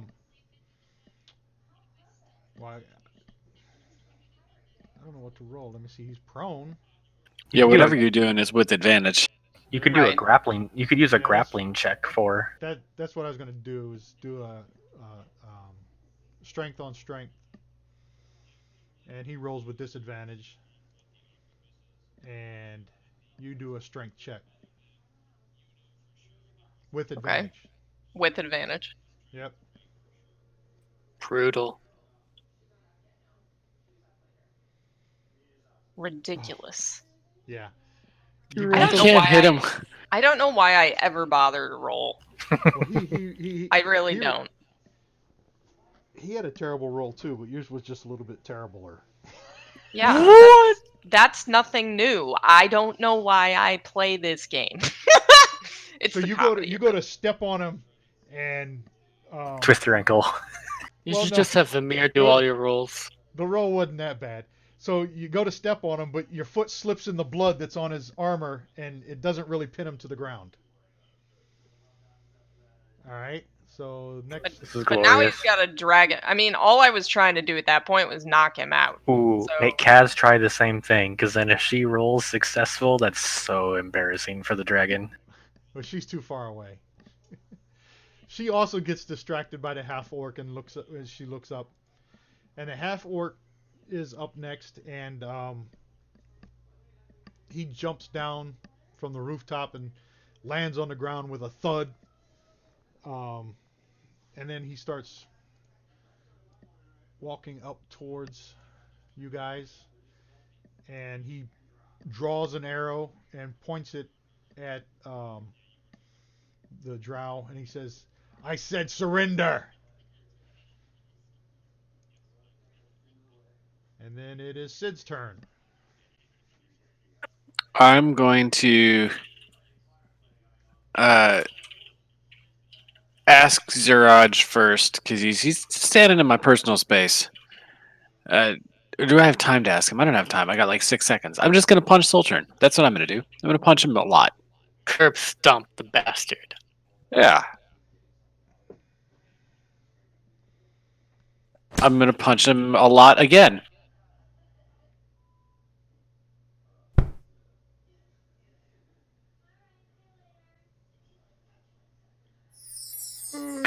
I mean, cool. Thought we were knocking him unconscious. He is unconscious. Our cleric can cast Stay the Dying, or I can make a medical check. Yeah, you was hitting him Well- unarmed. Well, I can kill things with my fists. They're registered as lethal weapons. Registered. Like, Did you and register these guns, officer? Yeah, they're yeah. Anyway, I didn't mean to kill him. I just meant to hit him real dead hard. Well, he's still got 3 death saving throws. In the Yeah, meantime, I it's can fine, make a it's fine. medical check, or And since it was a Kragor curb can stomp, stabilize him. Yo, we know that he can't do a bite attack against us anymore. Right? He's Heh. no moss biting. Okay, All so right, so now so go ahead. does this count as a raffle stomp? No. Oh, do I get my hit points back? I guess I only heal if he's dead, not unconscious. Right. So Sad. he's unconscious. What do you want to do now? I'm gonna take his gun right the fuck away. Like I took his gun. What Are the we hell is his still armor? in combat? Yes. Well, we still have, a half orc to talk to, so Well, Right. I used my move action, which was what I call a improvisation, to grab the gun. As you go reaching for the gun, Ziraj turns the arrow towards your head.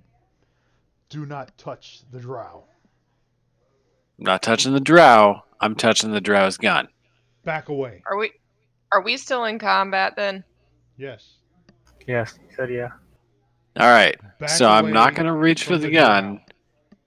I'm not going to reach for the gun, but what I'm not going to do is back away from the drow until we have a little chat about the dawn, because you should consider that every day you have an opportunity to begin anew with the light of the first. No, you know what I mean. All right, it happens in the morning, and you too could embrace the dawn. Yep. And then second, this guy, This half orc says if you know what's good for you, you'll stop. this guy is someone that we have been tracking for at least days, if not He turns to the maybe close to a rain week. and says, "I'm growing impatient with this one." And because we've been tracking him for at least days, maybe a week, and because we have I a put special my mission, hand over we Sid's we've face got and we've give got him a little squeeze. we've got to.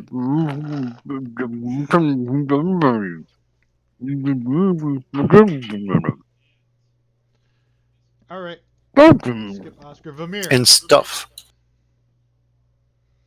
you got a drow laying on the ground, unconscious, and a half orc, a huge half orc hunter with a huge I mean, oversized bow with huge oversized arrows. I'm behind what is presumably a huger Goliath, so I'm not I that am huger. particularly intimidated. Um, so I sort of peek behind the Goliath's waist presumably, and say, "Who's the drow to you?" Oh, I like that. That's witty. I wasn't witty. I just went with my strength. He says, "I'm Ziraj, a friend of Davil Starsong. Thanks for leading me, this cretin. You made the hunt easier." You know, you could have assisted instead of letting our friend there get injured, and I cast heal on Vamir. I'd prefer you stabilize the drow, because there's not going to be a trial if he's dead. I had other instructions, as well as tracking this drow. I do appreciate the healing. Wait, was that the end of my turn? Are we in combat or dialogue? No, we're in dialogue. We're out of combat. Evidently, I cast that on Saloon because he's no longer dead. No, it was me. Yeah, you did cast it on him. Wait, Damn it! So your cure wounds should have been 6 to who? Vamir? Vamir. oh, I think you got both of us, Yeah, because so it's I'm down to I'm 3 up now. hit points. Yeah. What are we doing here? I fixed it. The Good drow's job, just guys. sort of like sitting up, sort of baffled, and Sid just goes whoom, and drops him again. All right, so Vamir. Yeah, so Ziraj tells you he's a friend of Davil Starsong's, And he thanks you for leading him to the drow. You made. Who keeps hitting the? Well, you gotta fix it. I did fix it. Just leave him there. Okay, I'll stop. You know, you're not supposed to Don't play your touch the character out of character drow. either. What? Boom! I said stop. Boom! Stop hitting. Boom! So he tells you made the hunt easier, and he was there for other information as well when you asked him why he didn't help.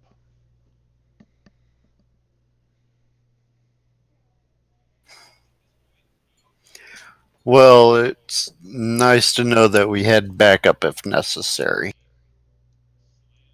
So he goes over and starts smacking the drows, trying to wake him up. Um, maybe you ought to disarm him and tie him up first before you wake him up. Just, seeing as how you're a hunter and all. Mind your own business. In a way, I am. Oh, that's witty. I roll my eyes. My blood, my business. So from You the know. north, you hear some whistles.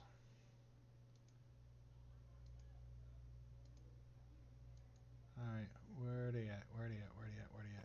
Ah, yes, it's a city watch.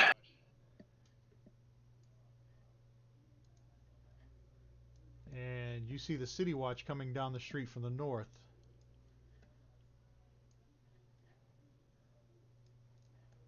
Look over at Ziraj. I said, unless you're wanting him to sit in a city cell for interrogation, you might want to pick him up and move No, along. actually, you might want to leave him here with us because we're with the gray. Hands. I got this. I didn't take my And- hand off your face yet. So how was I able to punch him to death? It's the quarterstaff. Oh yeah, I probably whacked him. No, I think I kicked him. You probably That's the story. roundhouse kicked him in the back of the Yep. head. Mm-hmm. Or a true curb stomp. Curb snop. Whatever. The old curb snop. I need some whiskey. I don't know. I sort of like the idea of you holding your staff sort of precariously, and he sits up, and then you just sort of like tip it and bash him in the temple. Like he twitches, I'm and I hit him again. Before the watch gets here, I'm gonna suggest to my compadres and Siraj that I be allowed to handle. I mean that's fine. We're all part of the watch. Not this watch per se, You're but the currently watch. part of the gagged and pleasant. I'm fine. Okay, so I think I went to that club. The city watch arrives on the scene, and it's I believe you guys know the sergeant, Yeah. Sergeant Staggett. Oh yeah, Yes, we do. Is this the sergeant asshat that wouldn't let me in the morgue? No. No, he's the one that. We met him in the sewer when we were trying to rescue people. Oh, okay. It was the warehouse. the warehouse. Yeah. Oh yeah, that's true. You're right. We Before promised not this, to cause trouble. could we take a break? You need Before some we- Dawn whiskey? I need some Dawn whiskey and some Dawn bathroom, and there's still a wet towel next to my desk. Why is there a wet towel next to your desk? Better Remember left He not and after. I. he threw tea all over his desk when we started. That's a remember? long time ago. It was Okay, violent. okay. There was so much tea. He threw tea. I actually have a joke that can go along with that. I'm gonna post the link. Brilliant. Is this similar to throwing hands? I mean, his hands were thrown and punched the teacup. I did punch my teacup. All right, so we'll take a 10-minute. Please Yeah. and thank you. I'll wear my raccoon mask while we're on the break, just for fun. 10-minute bio. We Man, Oh, there's but- so many like scenarios we could come up with for Sid just bashing the guy's head in over and over again. just sort of like gagged and twitching his staff to knock the guy out again, or just kicking him in the head, or full on roundhouse kick, or just like coming out of the gag and going whomp in the face. I'm partial to the quarterstaff. T for joke is in our Discord. Wall run followed by elbow drop. WWE alley style.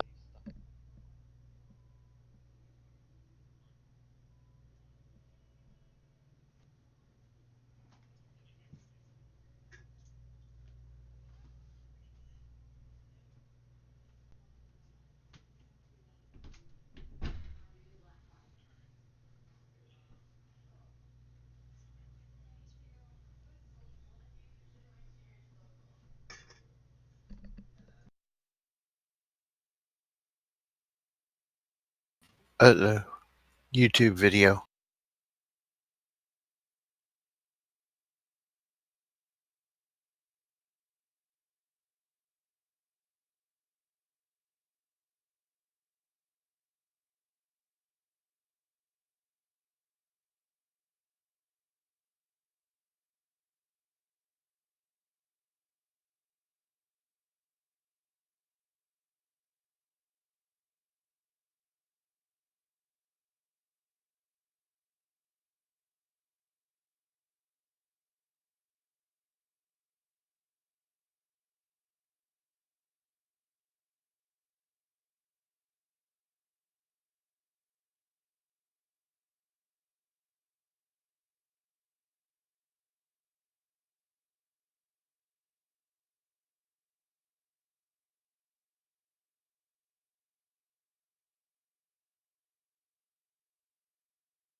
If you're still struggling with consent, just imagine instead of initiating sex, you're making them a cup of tea.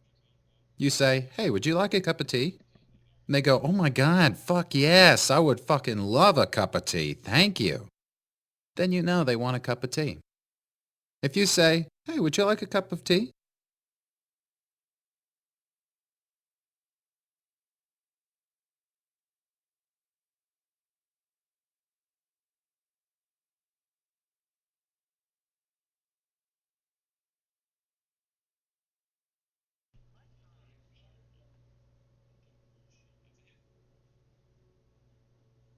Check.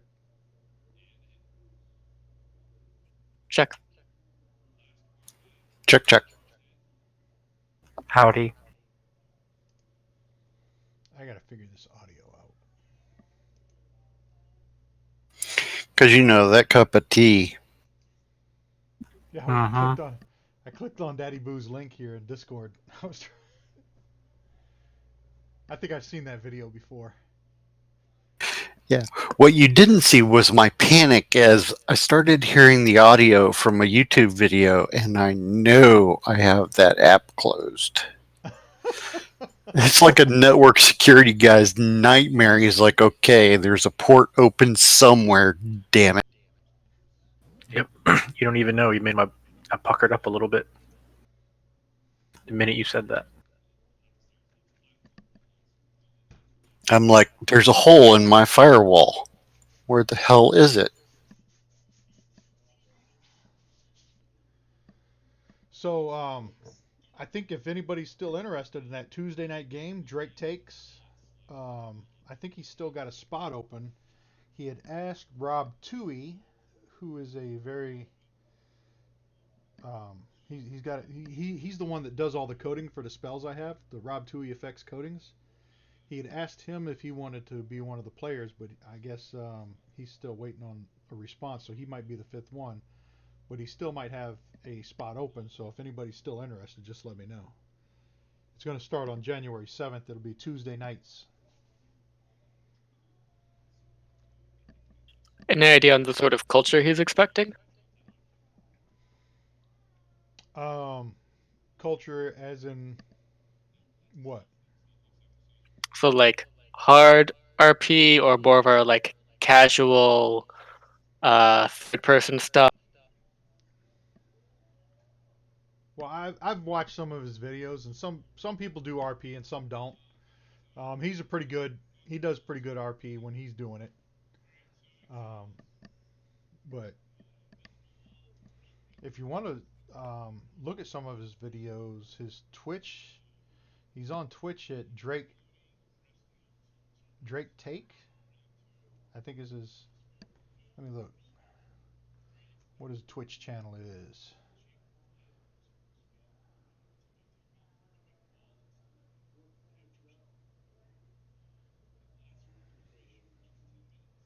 Show more. Yeah, Drake Takes. DRAKE, capital TAKES. All one word. That's his Twitch channel if you want to check out some of his campaigns that he's got going on. Okay, I will do He that. also he also not works for but works with Smiteworks, who programs Fantasy Grounds. So Very cool. Still don't know that I can put myself on video on the web. That just. oh yeah, if you look at tonight's video that we're making, I used my camera. You can see my ugly Whoa. ass face. Hi. I don't know if I I, like this background removing software because it kind of makes the captures the headphones and it's weird. I don't know if I could listen to recordings of myself without driving myself insane. Well, you can just go to my YouTube site and listen to yourself talk in game. Yeah, that would Oh, literally be the Oh, worst. Lord. when I play them back, I'm like, oh god.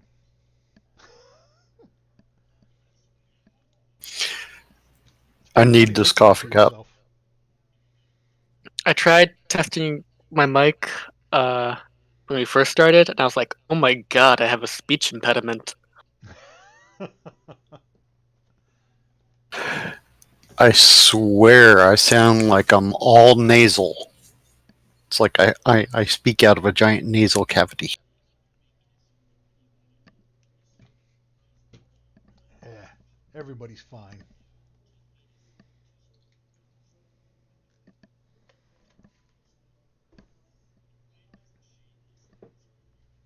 But damn that guiding bolt. That Right. was pretty nice. That was evil. That dude had 78. So basically, he had as much hit points as all of us combined. Oh, no, you guys, let's see, 20, 52. No, you guys get way more than him combined. Now, Ziraj the Hunter? Yeah. He's got way more than everybody combined.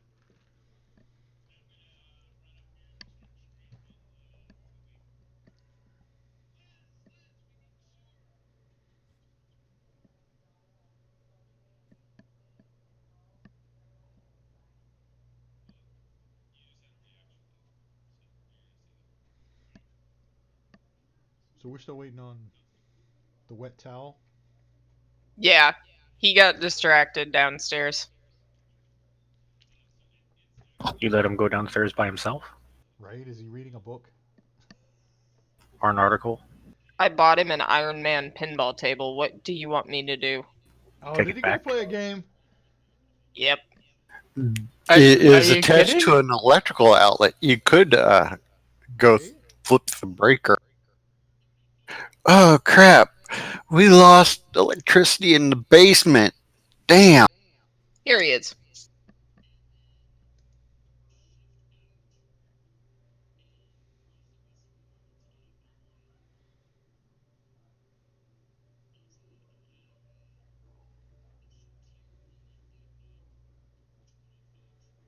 Hey, Welcome back. Hello. So where do we leave off? We left off with the drow coming back I to can tell you. consciousness. Go ahead. I go like this. So we begin our discussion with Siraj, and he tells us he's there for reasons in addition to catching the Cretan. He asked me to control Sid. I put my hand over his face and squeezed a little. The drow attempts to sit up, and Sid punches him again, declaring I fixed it. Whistles are heard coming down the alley, and the City Watch appears, led by none other than our dear Sergeant Staggett, who we met in the warehouse. Hustus Staggett.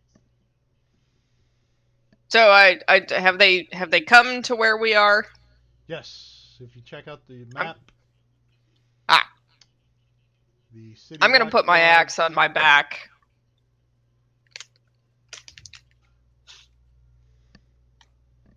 Sergeant Staggett, fancy meeting you. What did I tell you guys last time? Keep the blood out of the streets, right? It's a good That thing was this the one's not idea. dead. He says it's a good thing this one's not dead. What's going on here? You are aware, undoubtedly, given your position within the Watch, that elves and half elves have been murdered adjacent to taverns down here. Yes. We have reason to suspect that we've apprehended the murderer. I've got this badge. Say that behind a hand. I want this badge. What is he saying? Please ignore him. He'll start talking about the dawn again. I start jingling in my pocket region. God. Jingling pocket pool. So Zerard says he looks over at Staggett and he says, "You know, if the City Watch would do their jobs, I wouldn't have to do it for them." Funny, I was thinking the same damn thing. And then Sergeant Staggett looks at Zeraj and says, just looks at him with a glare, and he says, "So is this the one that that has been killing all the elves and half elves? We believe so. The reason he's lying on the ground in a pool of his own blood is that he attacked the half elf that's accompanying us. I wave. In a priestly manner. All right, so the drow is now conscious, right? You guys woke him up, or I somewhat gently restrain the fists of the Dawn. and Zeraj wakes him up, and as he was asked, he restrained him first. So he's got his hands tied, and his weapons are. Zeraj has taken his weapons from him. So he tells Saloon, confess to what you've done.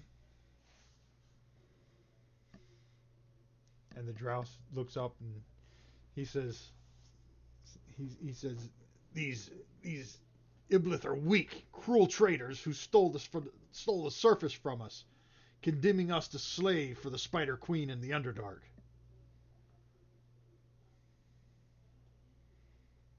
You realize you're allowed to come and go as long as you don't, commit any crimes.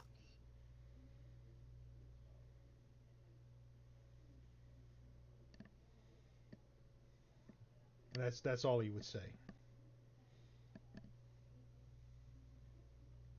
So he's a religious fanatic. Brilliant. That hates elves and half elves. I was gonna say you gotta be more specific because we have one of those too. White elves. He hates white elves. Yeah.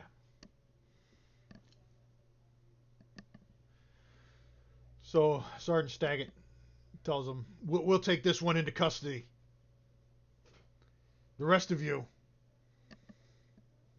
I suggest you be getting along now. And Zeraj says he turns to Oscar and Kaz, and he says I'll report this back to Davil. He told me to gauge how you guys handle the situation. I'll let him know. You did well. And he disappears off into the shadows.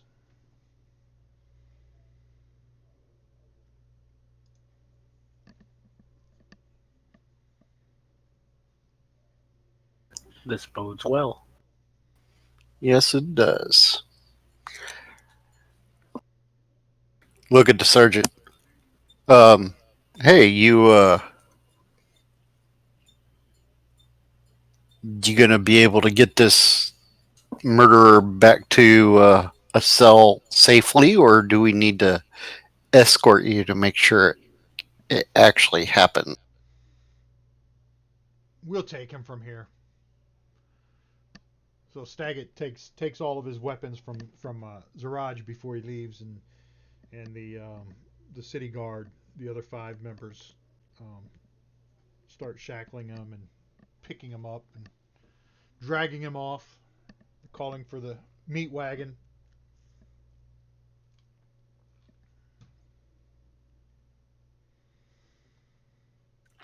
Did anyone notice where the pistol went?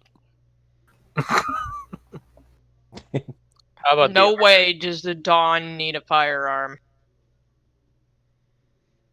So I tell you what,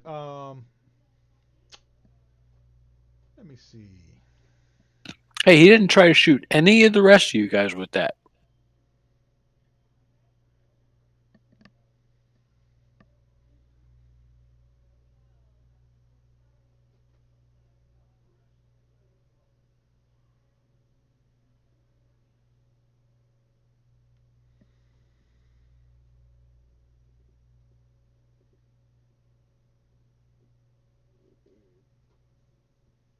Well, I'm glad I picked you to throw the extra armor on. Morden's blessing is helping.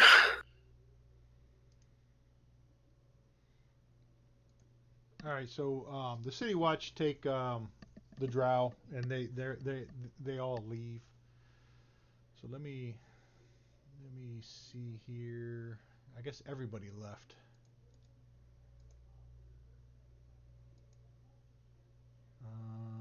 There we go.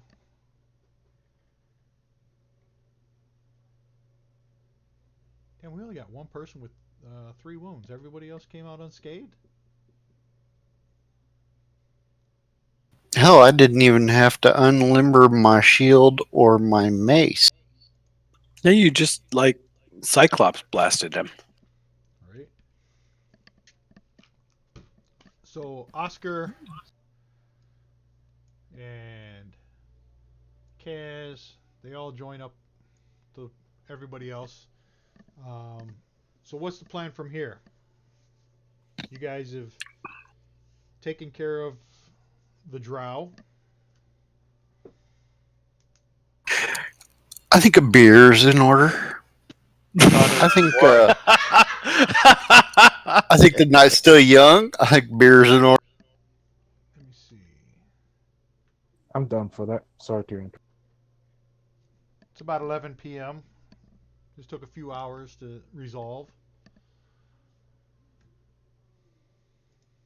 So you guys heading? Where you heading back to? Where you heading? What you doing? Back to Mule Skull? That's where we're at. We could slide in there and tell the elves they're safe. So this is the entrance Or- over here to Mule Skull. Or we could go to the yawning portal and chillax there. Think I might suggest such a thing. Yawning Portal? Yes. Mm-hmm. Alright, so you guys head back to the Yawning Portal. I'm leaving Cragor outside. He might want a drink. Let me close that map out.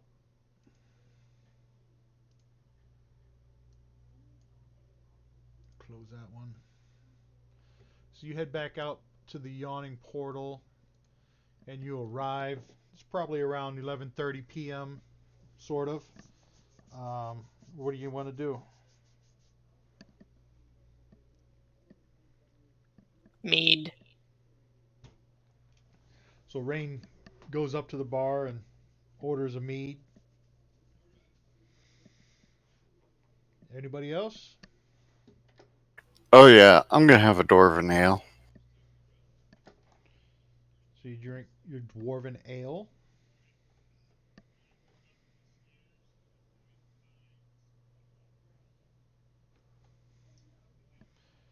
And Floon sees you guys, and he waves and says, "Hello, Rain. Hello, Oscar. Good Hello. evening. How's your evening? Everything fine, I hope." Same old, same old. Well, that's good to hear. What have you been up to?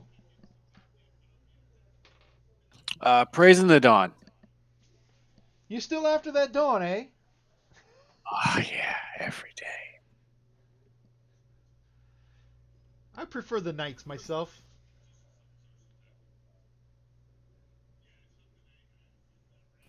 We just put the fear of the dawn in a drow.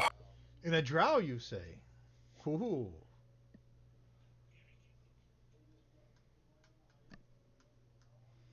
What was this drow doing? Murdering people.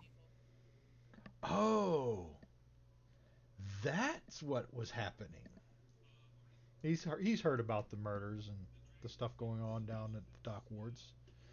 You guys killed him or captured him or ran him out of town? I hit him. Then some idiot healed him. And then I hit him again. That must have been fun. Yeah, for the dawn.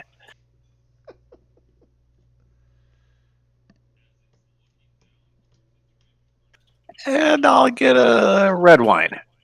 Yep. Okay, and let me see. What are we at? Where are we at? Are you drinking red wine because it's kind of like the color of the dawn? Something like that.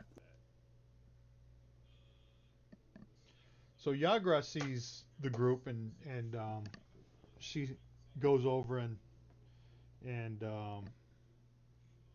talks to Gothic. Gothic, you were one of them, right? It was who was it that was with sent? It was Gothic Oscar, Kaz, And And Cragor? and Cragor. Gregor. and Cragor. Okay, since Oscar and Kaz aren't here, Yagra goes over to Gothic and Cragor, and she says, "I understand you have something to report." It was a drow that was committing the murders. He has been apprehended by the guard. A drow. He seemed to be religiously inclined. What was this drow's name? Crap, I put that picture away. What was his name? Saloon It's in your Sol- notes in Discord. Yep. Zebrindus? I don't know, Zebrindus? Xibr. Saloon. Saloon, that's what it was.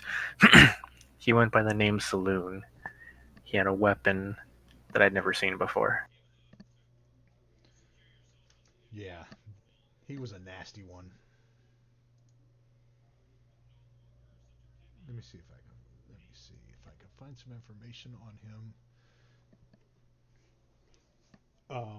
So she says, you should report this to Davil himself. Let me go see if he'll take a meeting. So she leaves, and she goes up the stairs, and you guys are sitting there drinking and talking and carousing. And she comes back downstairs a few minutes later, and she says, Davil's eager to hear from you.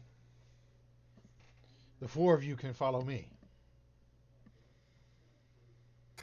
Grab that big old mug of Dwarven Ale and follow. All right, so you go. Let me see if I can find this. Da, da, da, da, da. All right, let me find the picture. Here we go. You go upstairs, and Davil is sitting um, at a table, and he's accompanied by four other people. Two of them look familiar as you approach.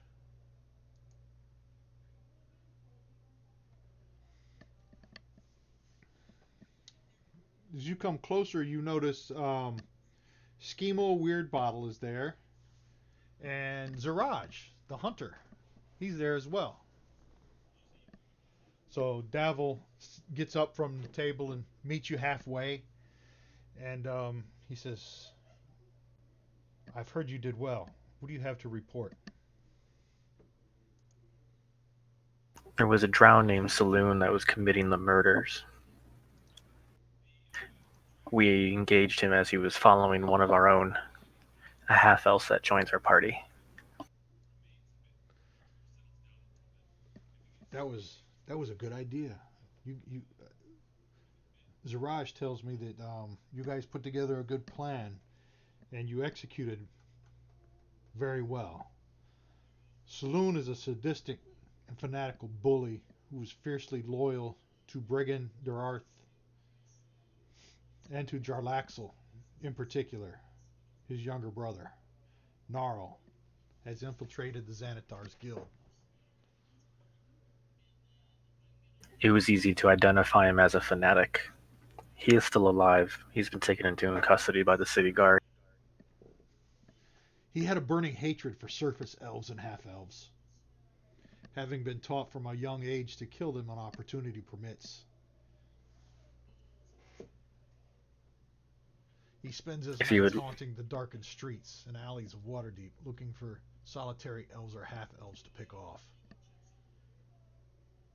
Unfortunately, he will not any longer. Specifically, Sergeant Staggett was the apprehending officer. Yes. Staggett. Staggett can be influenced very easily. We know how to deal with Staggett.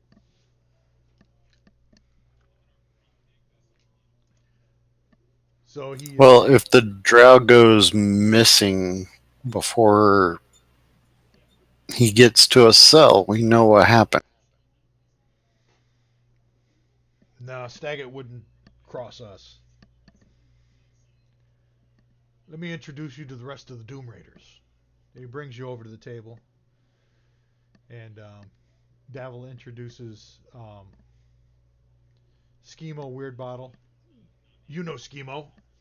He's the one that is helping you with the paper, I understand. Yes, he is. He's been very helpful. You ran into Zaraj this evening, nonetheless. We did. Yep. This here is Istrid Horn. She's sitting over there scribbling on a piece of paper. Don't mind her. She's constantly taking down notes Yeah. about the names and appearances of anyone she does business with. She's a dwarf. She once had her memory wiped by a magical trap and has still trouble putting names to faces. That sounds terrible. You have my sympathies. But it seems like you're dealing with and recovering. So the other one, I lost my picture. Where'd my picture go? Da, da, da, da, da.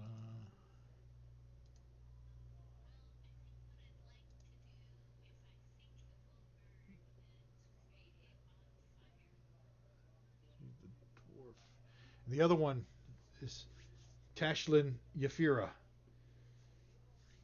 She has a nervous habit of looking over her shoulder every few seconds. As you look over there, she keeps looking. She's always moving her head constantly, looking over her shoulders, looking around the room. It's a good thing when you're a bodyguard, but the habit persists even when she's not alone, even when she's alone and safe. These are the Doom Raiders. Honored to meet you. Wait, is that the same orc that was in the alley with us? Where have you been? Ziraj the Hunter. Wait. That was in character. Sid isn't there. Yeah, Sid's not up there, yo. Oh yeah, you're not You're up not. there. You're not invited. Wait, what? You and Vamir are sitting at a table with me because we're in the Grey Hands, not in the Doom Raiders. Oh shit, I forgot. Yeah, My we're the bad. goody two shoes. Okay, I'm not there. I was just having an intelligence of 8 moment. Well, I was going to say your intelligence score is not supposed to carry over out of character. It's working. Scuzzer, could I ask you to spell the names of those two individuals for my note? Which ones? The two that we were previously unacquainted with. Istrid Horn, Istrid Horn, Horn. She's the dwarf. Yes, she's the dwarf. And Tashlin Yafira. Tashlyn Yafeera. Thank you. Let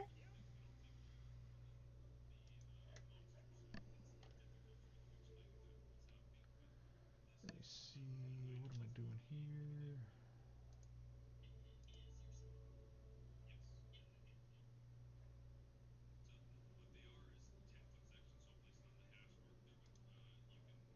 Trying to find.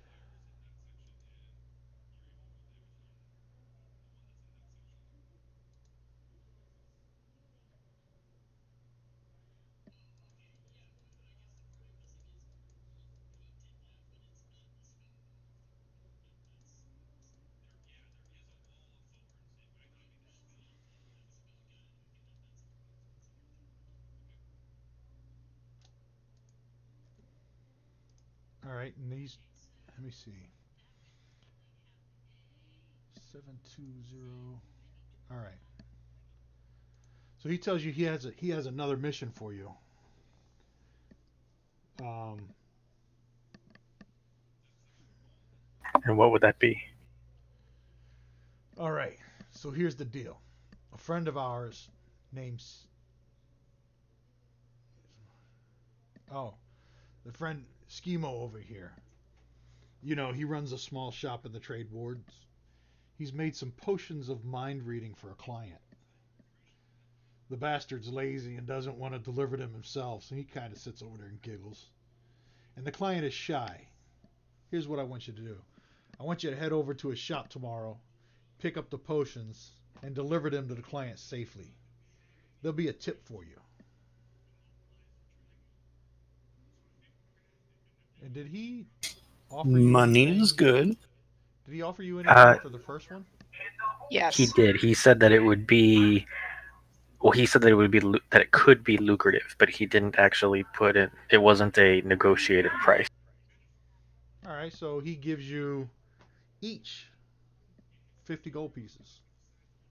Bitchin'. What? Nothing for the guy who actually got injured.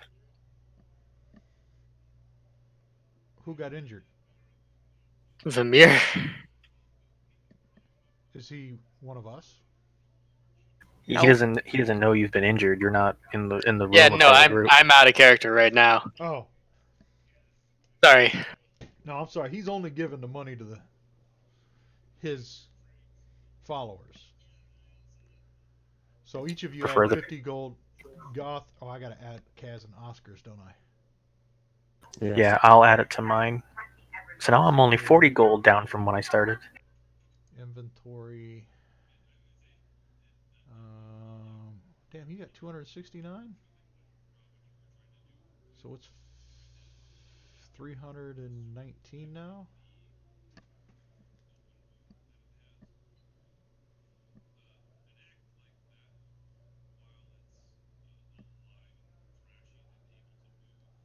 Yeah, 319.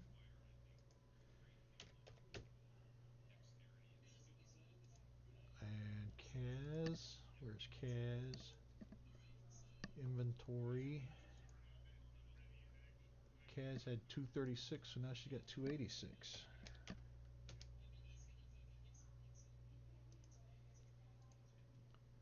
All right, so he gives you the 50 gold pieces for completing the other deal.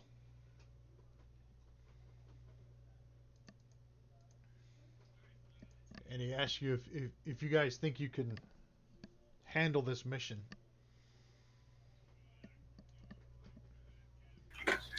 I see no reason why we can't.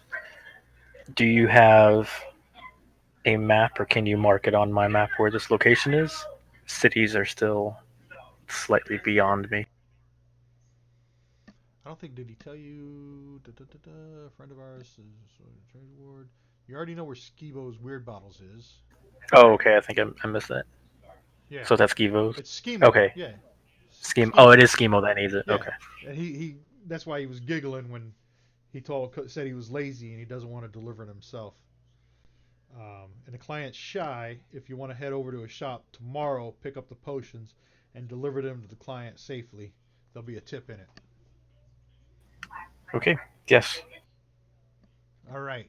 Well, and I look at the other three with me and just confirm that they agree, but I see no reason why they wouldn't. I have no problems with this. All right. There aren't any moral compunctions about detecting thoughts in water.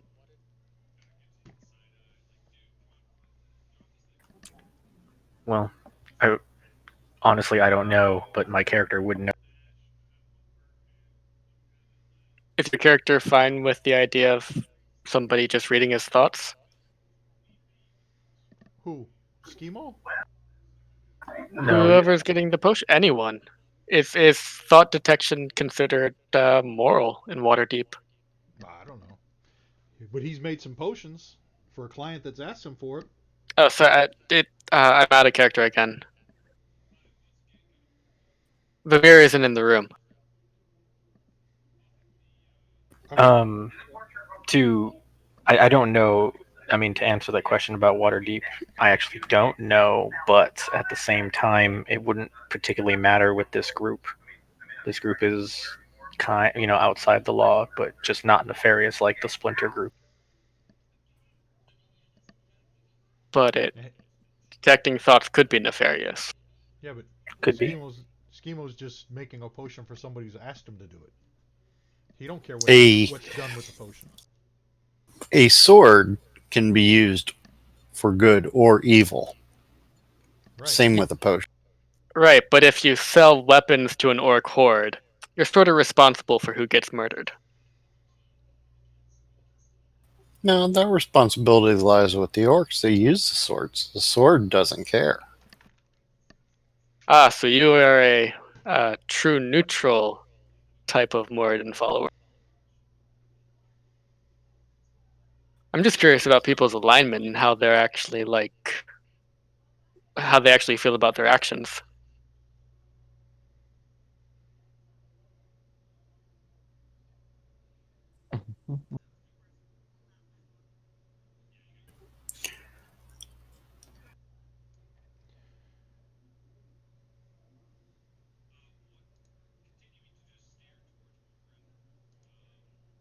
That is a good question because I honestly don't even know what my alignment is off the top of my head.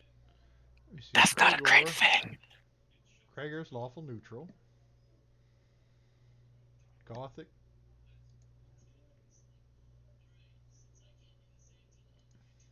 Lawful neutral. Oscar. Chaotic neutral. Kaz. I don't think Kaz put anything. No, she didn't. She put in neutral. Alright, so none of you guys really have a problem with being perfectly mercenary. That's why they were chosen. Nope.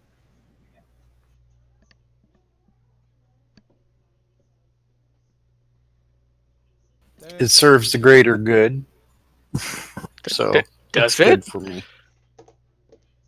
All right, so It can.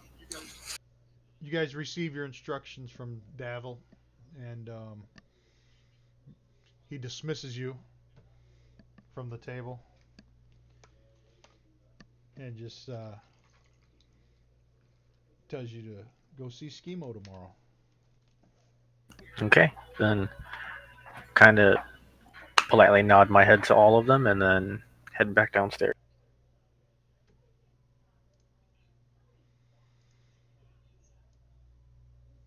So you head back downstairs and you meet back up with the rest of the party. Yeah. Anything interesting? Actually in character now. Yes, they have another job for us. They also paid the four of us, and since we all did the work, I would be willing to share my cut of the.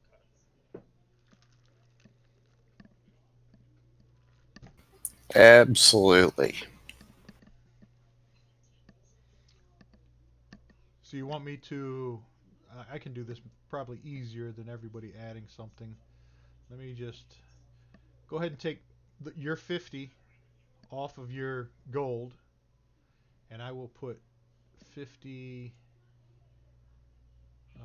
50 in the 50 gold pieces in the party sheet and redistribute them. Is that what you want to do? That's what I would like to do. Okay, so now there's 54 in the party inventory sheet. Did you subtract 50 from yours? Yeah, I took the 50 back off of mine. All right, and there we go. I did the same, so So you took 50 off yours. So now there's yep. 55. So there's 55 gold pieces, and let me distribute those.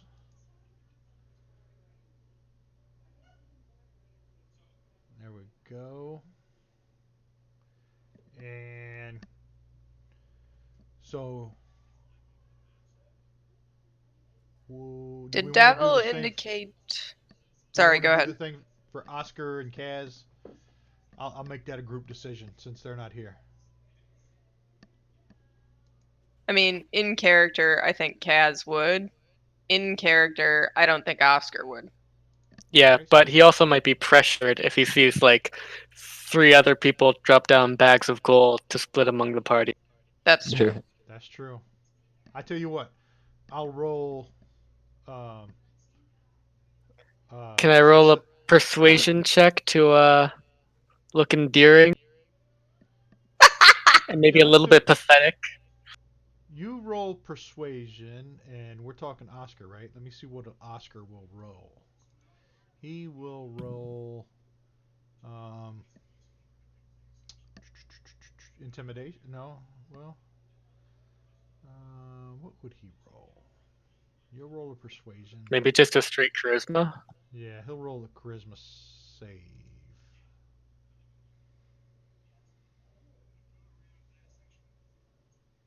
Oof. I really pour on the kitten eyes.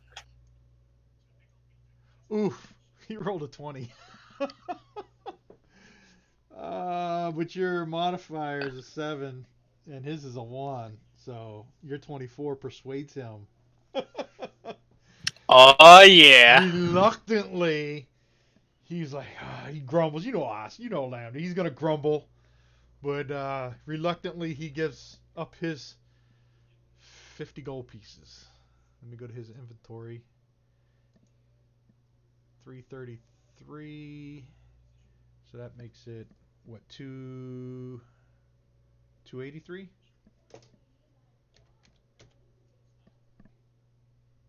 Whoever said charisma was a dumb stat was an idiot. I'm real ugly. Yeah, 283. And then let me put 50 gold pieces, so that's 56. And redistribute. And did I do that for Kaz already?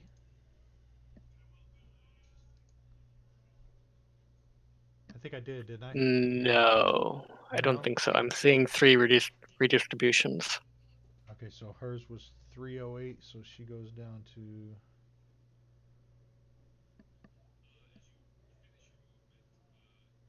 248.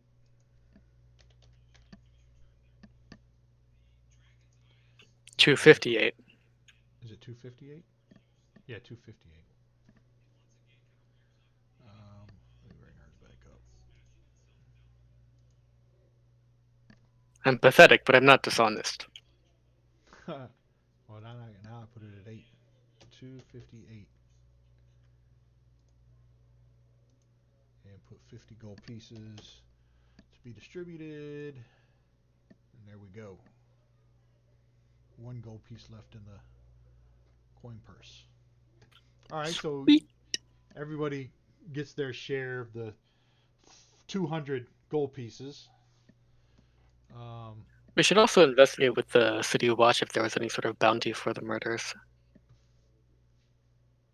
You could check.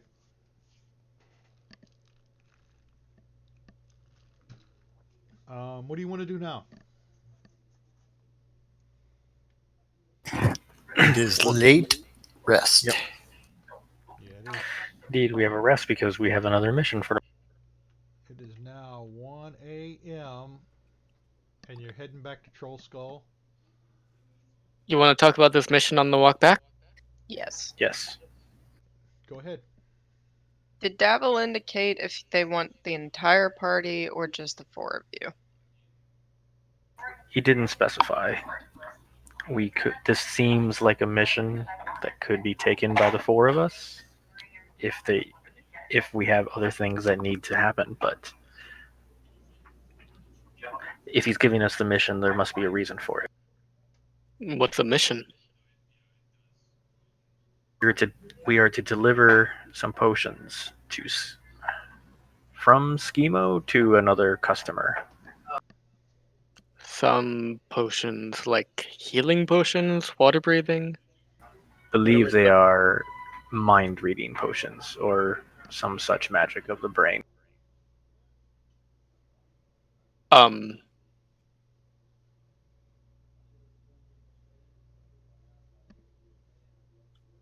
And where are these potions going? To a customer. Wasn't told to us, but we could ask Schemo, or we would have to find out from Schemo so we would know where to take it.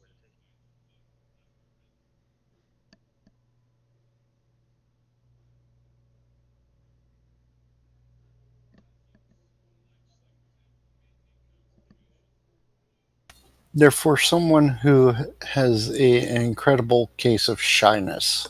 So, Oh, yeah, that's right. Yeah, the other customer seems reclusive. That seems sketch.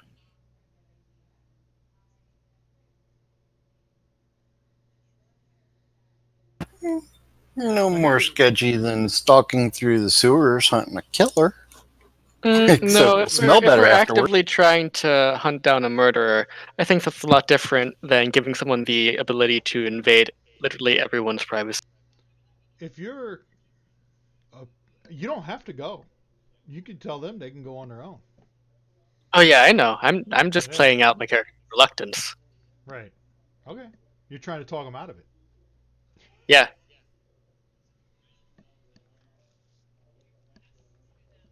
I'll let them Why do would what they somebody do. need mind reading potions? Maybe it's for someone who works inside the hierarchy of the city guard and they're interrogating a criminal who's refusing to talk. I don't know. Divinations aren't permissible in the court of law because they can be faked. Hmm. I don't know their legal system, but just as an example, if you were trying to gather intelligence from a criminal organization, what better way?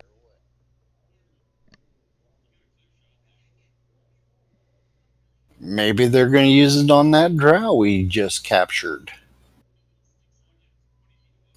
I don't know. But I'm going to go to sleep. I'm going to wake up and I'm going to be happy. Frankly, you probably don't care. Pretty much. Not a chaotic good perspective or a true neutral perspective, but you know, doing the right thing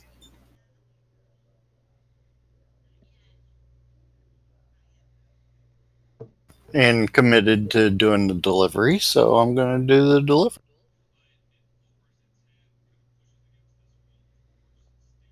All right. Hmm. So you reach back to the manor. Um, and what do you guys just want to head up to your rooms and go to bed? I need to do my evening prayers to Moradin and contemplate the establishment of a temple. I'm gonna ascend. That's a athletics check, right? Something like that. Given that I've no doubt that Gothak and I are standing waiting to watch and see what happens with the Dawn Ascension. Mm-hmm. Honestly, I Vamir look at is too. I look at him and say, I'm troubled sufficiently by your task to transport these potions that if you would like me to accompany you for an added set of hands in the event of shenanigans such that the potions do not end up in hands that are not ours or the client's, I will go along. I'd appreciate it. On the surface, it doesn't seem like we would need all of us. But I'm not again, convinced that the if we client is innocuous. That's the other reason I'm going.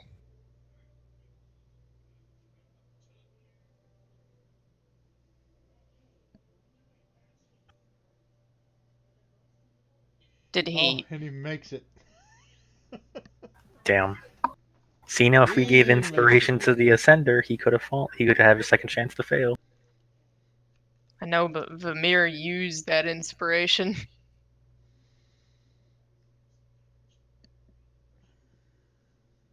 All right, so Sid makes it up and goes to bed. And you guys are still down in the parlor area contemplating tomorrow, what tomorrow brings? Or have you gone to bed? Well, since I'm Bladebiter has said that she'll accompany, then right. that's enough for me, and I'm gonna head to. Same. All right, so you've all gone to bed. Let me give you a rest. Rest. Long rest. That should clear all the hit points and everything. All right. Vamir, once again, you fall into a deep sleep. And you start dreaming. And these are the sounds that you hear while you're dreaming. Let me see if I can get them to play.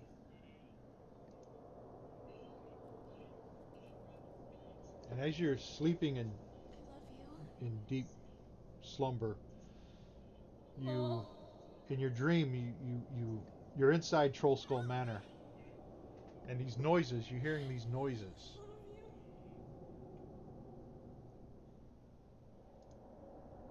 Mom.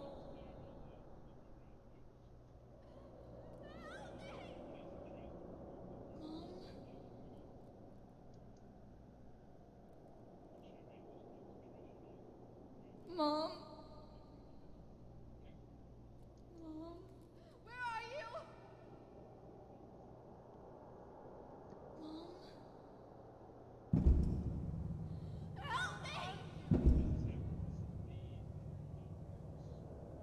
Where are you? And you feel your heart start Where are you? pumping, and you feel fear Mom. overcoming Where you are you? as you're in your deep slumber. Help me! Ah! Where are you? Mom.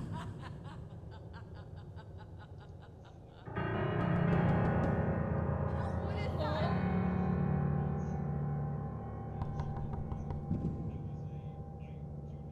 Mom. What is that? It gets Mom. more frantic. Your What is dreams that?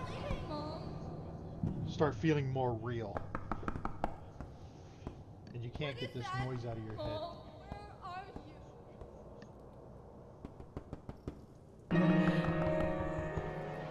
Where are you? Help me! Mom.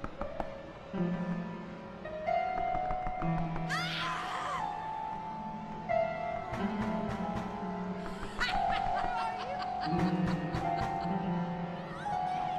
Where are you? What is that?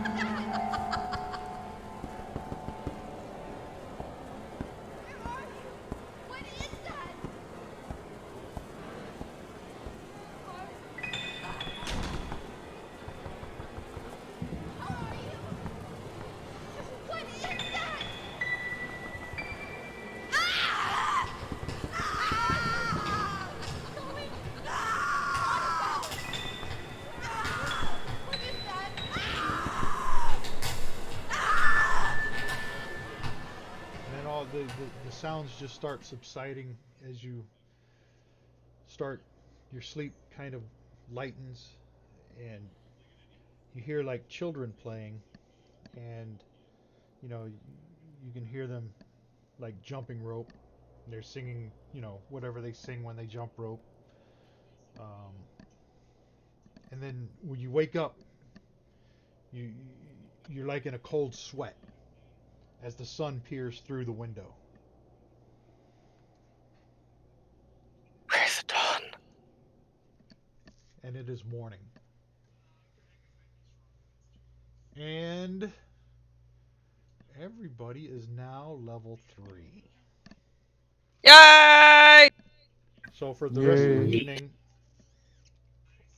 let's take some time Yay! and everybody level up, and then we'll call it a night at this point because it's going Sounds on good. midnight. So, if you're leveling and you need me to open up something out of the library to add spells or whatever, let me know.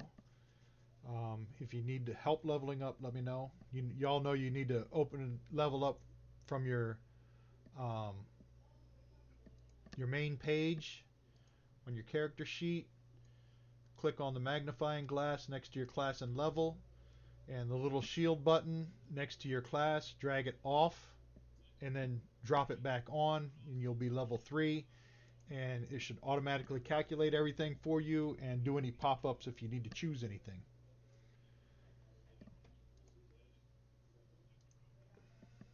Okay. Run that by me one more time.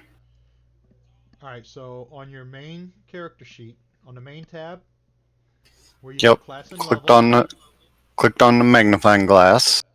alright, you opened up the class and level window. On the class, there's the little nipple. You just Ah, drag that off that window and then drop it back on, and it'll automatically level you up one level. Um, we'll have to adjust your hit die because I said I want to give everybody a maximum hit die. So who just did theirs? That was I did. I did. Vamir. I got decisions to make. yeah, okay. I guess I could I just open them don't, and look at your except that I barbarian. do. Barbarian is level 3, so you get your hit die is 10, so it's 30 plus your constitution is 3, so 3 times 3 is 9. So you should have 39, right? Yes, but it's 40 because of my axe. Okay, yeah, that's right. So yours automatically did it to 40. Or did you change that already? No, it did it automatically. Okay, good. Well, because I when I put the nipple back on, it took it to 40. Okay, good. Sid is a monk. He's a 3, and that is an 8-sided, so let me see. Let me get my phone here.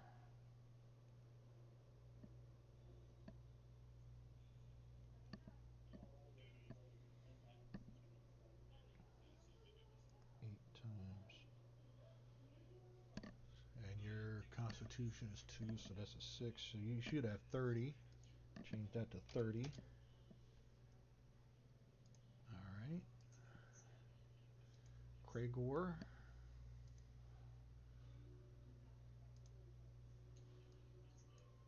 That's 8. So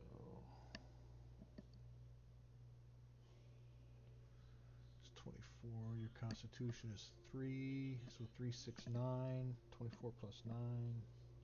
You should have 33. That's there. Lemire. Warlock. That's 24 plus constitution is 1. So 24 plus 3 should be 27.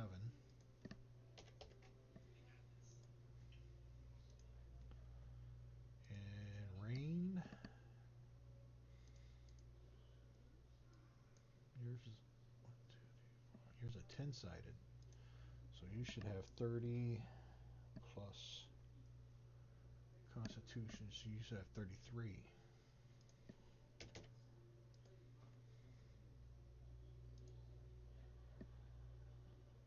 Alright, so everybody's hit die or hit points are correct now. When we get to playing next, hopefully Lambda will be back and he can do his own leveling because I'm sure they're going to have choices to make. Yeah, I've got a lot of paths to choose from, so I'm still looking. I'm still doing mine. That's fine. I don't want to do it for them. I want them to do it. Yeah. And I'm going to go into this PC thing and I'm going to delete Sagon because I don't think he's ever going to play. He's still level 1. Hey, DM, Hey, Krigor, yes. what cantrips do you have? I have good cantrips. I have guidance, which is my dwarven metal detector. I have Sacred, which is a damage attack, but I'm going to adjust my spells and then Toll of the Dead. Cool.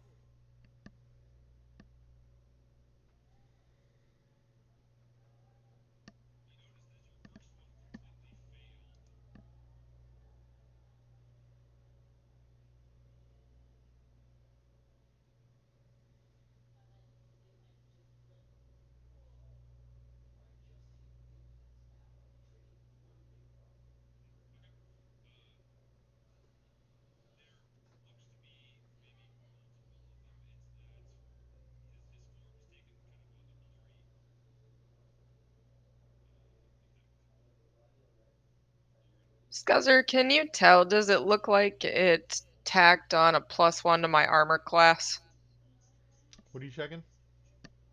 So, because I'm now a level 3 Dragon Lord, and I've selected Metallic type because I'm a Metallic Dragonborn, and therefore I'm bound to be a Metallic Dragon Lord, I should get something called Metallic Scale in my features. Uh-huh. Features, metallic type, wanderer traits, breath weapon. And You got it's so it's called Metallic Scale, okay. At and third level, it says, yeah. flow through the Dragon Lord's veins, granting a +1 to the Dragon Lord's natural armor class. That should already be in your armor. Let me see. Intelligence, speed, armor 10, armor 6 plus proficiency, stealth disadvantage. So your base armor is 10, and then you got a 6, a +6 for what? Probably your inventory. That's a belt, crossbow, backpack, traveler's clothes, battle axe belt, chainmail. Strength 13, all around.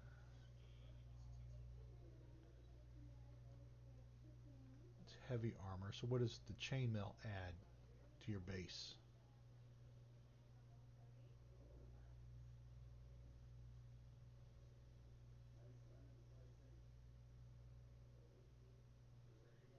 Does it say?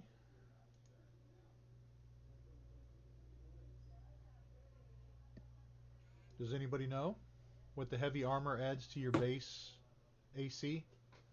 It sets it to 18. It doesn't allow for Yeah. a dexterity modifier. What was that? Heavy armor sets your armor class to 18. It does not allow for a. Or hold on, that's full plate in particular. just That sets it to remember that. Chain 18, I think. chain sets it to base 16, so it looks to me like the +1 Right. didn't go Okay. in. Good. So what we need to do is add dexterity none plus a second modifier. No, no, no, no, no, no. That's adding a modifier. So we should add it to change a 6 to a 7. There you go. So now you're +7. So now you're at 17 instead of 16.